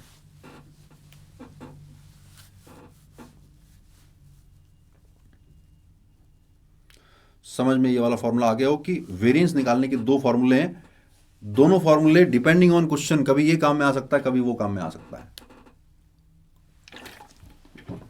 डीके को समझ नहीं आया, फटाफट से एक बार और एक्सप्लेन कर देता हूं मैं। सेकंड फॉर्मूला समझ में नहीं आया, देखो हर वैल्यू में से मीन को घटाओ, हर वैल्यू में से मीन को घटाओ, उसका स्क्वायर करो तो कुछ कुछ वैल्यूज आएंगी बहुत सारी, उन सबको ऐड कर दो और डिवाइड बाय एन करो तो उन सबका एवरेज आ गया। This is variance. ठीक है। अब अगर इसको आप थोड़ा सिंप्लीफाई करोगे, इस होल स्क्वायर को एक्सपैंड करके थोड़ा सिंप्लीफाई करोगे तो ये चीज एक और चीज के बराबर आ जाएगी। किसके बराबर? कि अब आपको हर वैल्यू में से मीन को माइनस करने की जरूरत नहीं पड़ेगी। आप तो क्या करना, आप तो हर वैल्यू का स्क्वायर कर देना, उन सबको ऐड कर देना, डिवाइड बाय एन कर देना, माइनस सिग्मा एक्स आई अपॉन एन का होल स्क्वायर। यानी कि ये तो क्या है, ये तो मीन ही तो है, एक्स बार ही तो है, तो मीन के स्क्वायर को माइनस कर देना। क्लियर? दोनों फॉर्मूले डिपेंडिंग ऑन क्वेश्चन, दोनों में से कोई भी काम में आ सकता है। एक और काम की बात, फॉर फ्रीक्वेंसी डिस्ट्रीब्यूशन तो ऑब्वियस सी बात है कि जो हर वैल्यू थी, ये वाली जो हर वैल्यू थी, ये अपनी अपनी फ्रीक्वेंसी से और मल्टीप्लाई हो जाएगी, और नीचे जो था वो सारी फ्रीक्वेंसीज का सम आ जाएगा। सिंपल है ये तो। और इस वाले में अगर ये वाला जो पार्ट निकला था उसी में अगर फ्रीक्वेंसी वाला जुगाड़ करना हो तो हर वैल्यू अपनी अपनी फ्रीक्वेंसी से मल्टीप्लाई हो जाएगी, और कोई बहुत ज़्यादा फर्क नहीं पड़ने वाला है। सिंपल सी बात है ये तो। If you are again feeling lucky for this year's JEE mains, तो इस रिलेशन को ध्यान से देखो। ये बेसिकली सिग्मा स्क्वायर है, देखो स्क्वायर किया हुआ है, यानी ये एक पॉजिटिव वैल्यू आने वाली है। पॉजिटिव वैल्यू अगर आने वाली, यानी कि लेफ्ट हैंड साइड इस चीज से बड़ा होना चाहिए, यानी कि this whole expression should always satisfy. इस पे क्वेश्चन एक बार आ चुका है, दूसरी बार आ सकता है क्योंकि बहुत टाइम पहले आया था। तो ये रिलेशन भी याद रखना कि सिग्मा क्या कह रहा है, सिग्मा एक्स आई का square divided by N is greater than equal to sigma x I divided by N पूरे का होल स्क्वायर। सर यहां तो एफ आई लिखा हुआ है, तो एफ आई का मतलब वही तो हो गया ना कि एक्स आई हर एक्सआई कितनी बार आ रहा होगा उतनी बार ऐड हो जाएगा, यानी वो अपनी ही फ्रीक्वेंसी से मल्टीप्लाई हो जाएगा। कोई दिक्कत हो तो यस लिखना फटाफट से, नहीं तो मैं आगे बढ़ता हूं। टाइम की कमी है, मुझे आगे बढ़ना पड़ेगा, सॉरी। अगर आपको कोई दिक्कत हो तो आप रिकॉर्डिंग दोबारा देख लेना। स्टैंडर्ड डेविएशन बहुत ही आसान है। Standard deviation is basically under root of variance. वो मैंने एक्सप्लेन कर दिया था कि स्क्वायर किया था तो डेविएशन का स्क्वायर निकला था, फिर उसको वापस अंडर रूट ले लिया तो जो सेंटीमीटर स्क्वायर जो डेविएशन था वो वापस सेंटीमीटर का बन गया। ठीक। ट्रॉफी चाहिए तो अगर इस तरह का क्वेश्चन आ जाए तो उसको सही कर देना, ट्रॉफी आपकी हो जाएगी। चलो, स्टैंडर्ड डेविएशन बहुत ही सिंपल है। Standard deviation is actually under root of variance. एक और काम की बात, coefficient of standard deviation is equal to sigma upon X bar into 100। Direct formula है भैया, डायरेक्ट फॉर्मूला है। इस पे अगर क्वेश्चन आ गया और आपको ये फॉर्मूला याद नहीं हुआ तो छोड़ देना, उसको हाथों हाथ छोड़ देना और भजन कीर्तन शुरू कर देना, भगवान शायद भला कर दे तुम्हारा। Very very important property of variance and standard deviation. अगर आप फिर से लकी फील कर रहे हैं कि यार इस बार जेईई मेंस में ऐसी कोई चीज आ जाए जो डायरेक्ट उत्तर निकले, तो ध्यान से सुनना। क्या, हर वैल्यू को अगर मैं लैम्डा से बढ़ा दूं तो वेरिएंस पे कोई फर्क नहीं पड़ेगा। सोचो ना, आपकी क्लास में कुछ नंबर आए हैं बच्चों के, उसका कुछ मीन आया है, आपने उस मीन का बिखराव निकाल लिया, डेटा, हर डेटा की दूरी निकाल ली, यानी आपने स्टैंडर्ड डेविएशन निकाल लिया। अब अगर सबको 5-5 नंबर फालतू दे दिए तो सारा डेटा इधर शिफ्ट हो गया, स्टैंडर्ड डेविएशन पे कोई फर्क नहीं पड़ेगा। क्लियर। दूसरी बात, अगर आपने हर वैल्यू को लैम्डा से मल्टीप्लाई कर दिया तो वेरिएंस लैम्डा स्क्वायर से मल्टीप्लाई हो जाएगा। क्यों?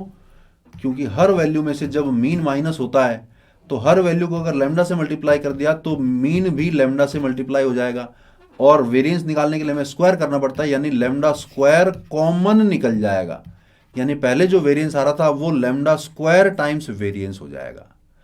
इन दोनों को कंबाइन करके बनी तीसरी बात, क्या, कि हर डेटा में अगर ए का मल्टीप्लाई करूं और बी ऐड कर दूं तो बी ऐड करने पर तो कोई फर्क नहीं पड़ता है, डेटा एज इट इज आगे खिसक गया, लेकिन डेटा का बिखराव तो वही बचा हुआ है, बिखराव, वेरिएंस, स्टैंडर्ड डेविएशन, तो सिर्फ ए स्क्वायर से मल्टीप्लाई हो जाएगा।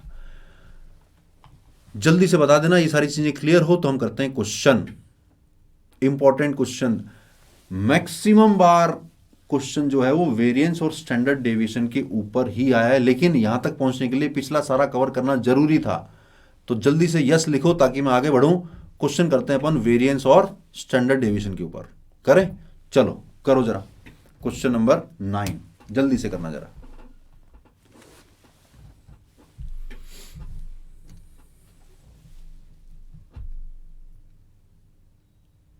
बताओ बताओ बताओ बताओ।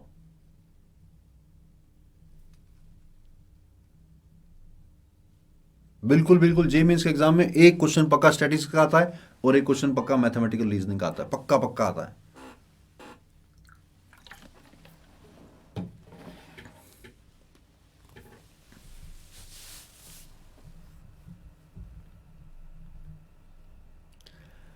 गलत जवाब निकाल रहे हो, कुछ कुछ बच्चों का सही है। Correct answer is C times S. कैसे? वेरिएंस अगर मैं पूछता तो अगर every observation is multiplied by C तो वेरिएंस हो जाता सी स्क्वायर टाइम्स पुराना वेरिएंस। सवाल में वेरिएंस नहीं पूछा है, सवाल में स्टैंडर्ड डेविएशन पूछा है, यानी वेरिएंस का अंडर रूट करना पड़ेगा, यानी इसका अंडर रूट करना पड़ेगा तो सी बाहर निकलेगा और पुराने वाला वेरिएंस अंडर रूट के अंदर बचा रह जाएगा, यानी सी टाइम्स एस बन जाएगा। समझ में आया क्या? बहुत मुश्किल सवाल है, समझा भाई? समझो तो यस लिखना, फटाफट आगे बढ़ते हैं, एक दो क्वेश्चन और करते हैं जल्दी से।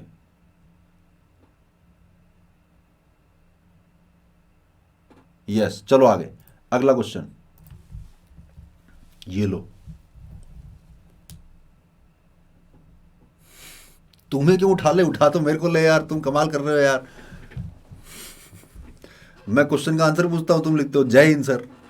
यार तो मुझे बोलना पड़ेगा ना कि उठा ले रे बाबा, मेरे को उठा ले। तुम्हें तो क्यों उठा ले, तुम्हें तो पेपर भी देना है अभी। बताओ बताओ बताओ, क्वेश्चन नंबर 10 का आंसर।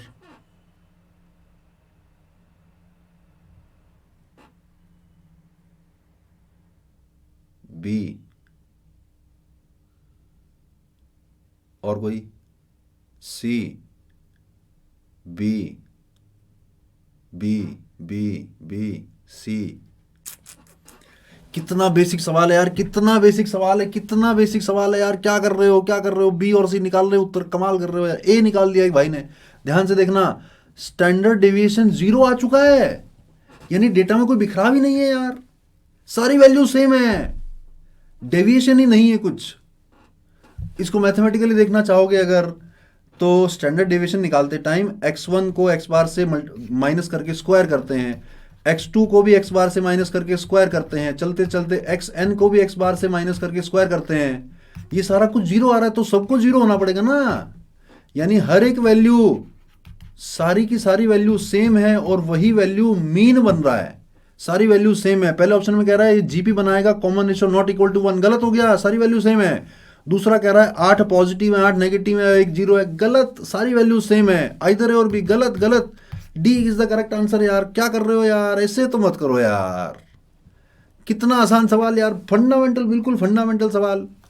समझ गए क्या? समझ गए क्या? जल्दी बताना।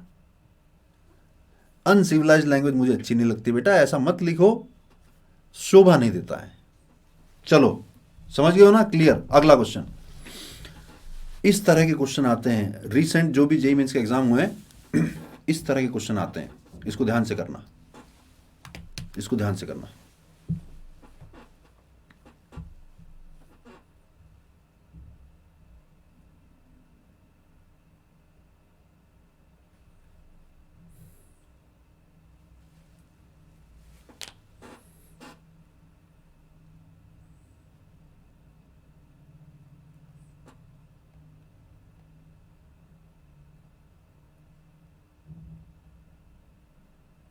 हाँ मेरे टाइम का, बिल्कुल मेरे टाइम का है, जिस साल मैंने जी दिया था उस टाइम का है।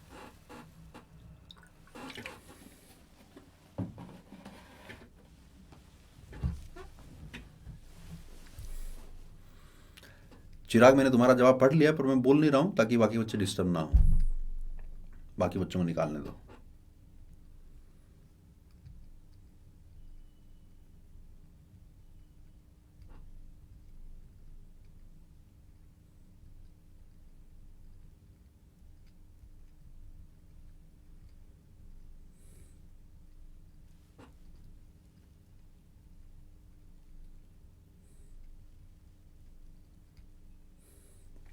Seventy eight is the correct answer. मैं चैट को ऑफ कर रहा हूं फटाफट से, और ध्यान से देना कैसे क्वेश्चन को, इसको क्या अपन ने, 78 इज द करेक्ट आंसर। क्या कह रहा है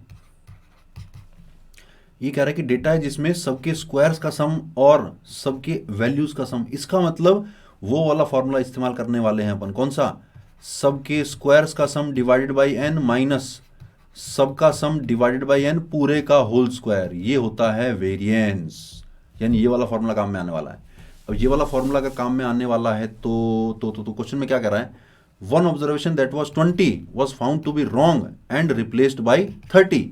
तो जो सबके स्क्वायर्स का सम था, जो कि था 2830, इसमें एक फालतू चीज आ गई। कौन सी? 20।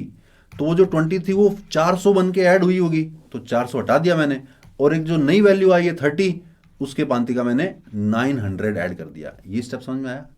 क्योंकि सबके स्क्वायर्स का सम निकाल रहा हूं, सबके स्क्वायर का सम निकाल रहा हूं, तो जो 20 था वो एक्चुअल में 400 बन के ऐड हो रहा था, तो मैंने 400 को हटा दिया और जो नई वैल्यू ऐड हुई उसका स्क्वायर ऐड कर दिया। तो ये कितना आ रहा भैया? 2830 प्लस 500 आ रहा है, यानी कि ये 03330 आ रहा था क्या?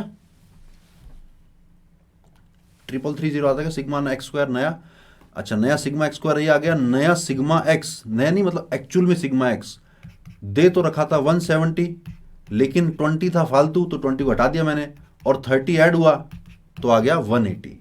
अब तो बस फॉर्मूले में वैल्यू पुट करनी है। क्या बन जाएगा?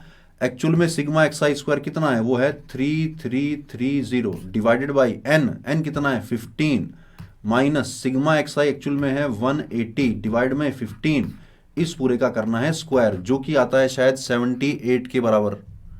ये कैलकुलेशन सही है क्या? 3330 आता है क्या? जल्दी से बताना। हाँ ठीक है ठीक है ठीक है। तो ये आसान सा सवाल, और लेकिन हाँ ये कई बार रिपीट हुआ इस तरह का क्वेश्चन कि ऑब्जर्वेशन दे रखे हैं, दो फालतू थे उनको हटाया, कोई नए ऐड कर लिए। ये फंडामेंटल समझ में आना चाहिए, डिपेंडिंग ऑन क्वेश्चन। हो सकता है मैं ये वाला फॉर्मूला यूज करूं, हो सकता है कोई और फॉर्मूला यूज करूं। अप्रोक्स आया ना, एग्जैक्ट आएगा, एग्जैक्ट।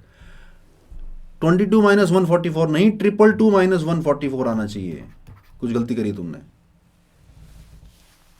ओके 833 हो गए। चलो एक क्वेश्चन और कर लेते हैं, एक क्वेश्चन और कर लेते हैं, एक क्वेश्चन और, एक क्वेश्चन और कर लेते हैं जल्दी से।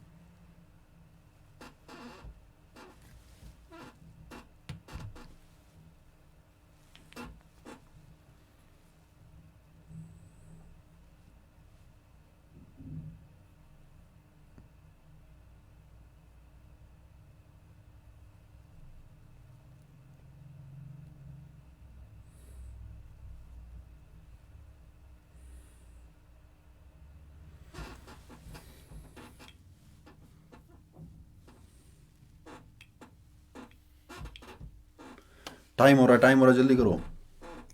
नहीं नहीं नहीं नहीं नहीं नहीं, 1/√2 गड़बड़ है, 2 सही है, √2 गड़बड़ है, 1 भी गलत है।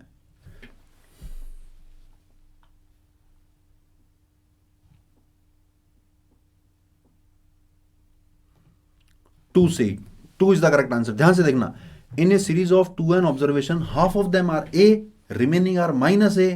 क्या फायदा हुआ? मीन 0 आ गया ना मेरे भाइयों, मीन 0 आ गया, क्योंकि आधी 5 है, आधी -5 है, मीन 0 आ गया। मीन अगर 0 आ गया तो बड़ा आसान काम हो गया कि जब हम हर वैल्यू में से मीन को माइनस करते हैं और उसका स्क्वायर करते हैं और सबको ऐड करते हैं और n से डिवाइड करते हैं, तो मीन तो 0 आ गया। यानी हमें सिर्फ सारी वैल्यूज का स्क्वायर ही करना है और n से डिवाइड करना है, तो हमारा निकल जाएगा क्या? वेरिएंस निकल जाएगा। और स्टैंडर्ड डेविएशन अगर 2 है तो वेरिएंस 4 रहा होगा। ठीक है, अब सिग्मा एक्स आई का square, half of them are A, remaining are -a, तो सबको स्क्वायर स्क्वायर स्क्वायर स्क्वायर, तो बन जाएगा a square plus a square plus a square up to a square. कितनी वैल्यूज हैं? 2n वैल्यूज हैं। This is equal to 4। ऊपर a square कितनी बार लिखा हुआ है? 2n बार, तो 2n a square divided by 2n a, sorry divided by 2n is equal to 4, यानी कि a square is equal to 4, यानी कि मॉड a की वैल्यू 2 के बराबर आ गई। समझ गए क्या? टाइम हो चला है, थोड़ा ऊपर भी हो चला है टाइम। आज इतना ही करेंगे। डीपीपी जरूर करना इसकी। और हाँ, काम की बात, इस पूरे चैप्टर में से मैक्सिमम चांसेस यही हैं कि स्टैंडर्ड डेविएशन और वेरिएंस के ऊपर बेस्ड क्वेश्चन आएगा। अगर इसके ऊपर बेस्ड आया तो इसके दो फॉर्मूले काम में आएंगे, या तो स्क्वायर वाला या फिर सिग्मा एक्स आई का square minus n minus x bar का होल स्क्वायर। इन दो फॉर्मूलों को आप अच्छे से दिमाग में अगर बिठा लोगे तो मेरे ख्याल से 95% प्रोबेबिलिटी है कि जेईई मेंस में आने वाला क्वेश्चन आपसे सही हो जाएगा। That's all for today. Okay, अच्छा नोट्स कैसे डाउनलोड करना है फटाफट से बता देता हूं मैं। चलो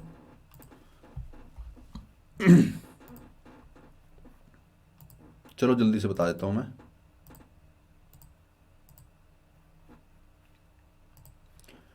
अमेजॉन एकेडमी की वेबसाइट खोलोगे तो जाना आप लाइव लेसन्स पे। लाइव लेसन्स में क्रैश कोर्स और माइक्रो कोर्स। क्रैश कोर्स में मैथमेटिक्स पे जाओगे तो अपकमिंग लाइव लेसन, ये जो अभी लाइव चल रहा है तो आज वाली क्लास हो गई। पास्ट लाइव लेसन में जाओगे, view lesson material, watch recording, यानी पिछले लाइव लेक्चर की रिकॉर्डिंग अवेलेबल है, क्लास नोट्स अवेलेबल है और डीपीपी अवेलेबल है। क्लास नोट्स का मतलब जो मैं अभी आपके सामने जो स्लाइड के ऊपर लिख रहा हूँ, ये एज इट इज चीज़ आपको मिल जाएगी पूरे एक्सप्लेनेशन के साथ। रिकॉर्डिंग देखनी है तो रिकॉर्डिंग मिल जाएगी, डीपीपी देखनी है तो डीपीपी मिल जाएगी। अभी जो ये लाइव क्लास चल रही है स्टैटिस्टिक्स की, ये कुछ टाइम के बाद पास्ट लाइव लेसन में शिफ्ट हो जाएगी, तो वहां पे आपको डीपीपी और क्लास नोट्स दोनों मिल जाएंगे। That's all for today. अब हमें जरूर अलविदा कहना पड़ेगा क्योंकि टाइम काफी हो चुका है। Thank you all, thank you very much. Thank you very much, see you next time. अगली क्लास में अपन स्टार्ट करेंगे indefinite integrals. Okay, bye bye, good night, thank you, bye bye bye bye bye bye, good night. Next class मिलते हैं, परसों होगी अपनी indefinite integration. Bye bye, see you all. मेहनत करते रहो, अच्छे नंबर लाते रहो, जोर लगाते रहो, अपना, अपनी फैमिली का, अपने पेरेंट्स का, सबका नाम रोशन करो। Bye bye bye bye, good night.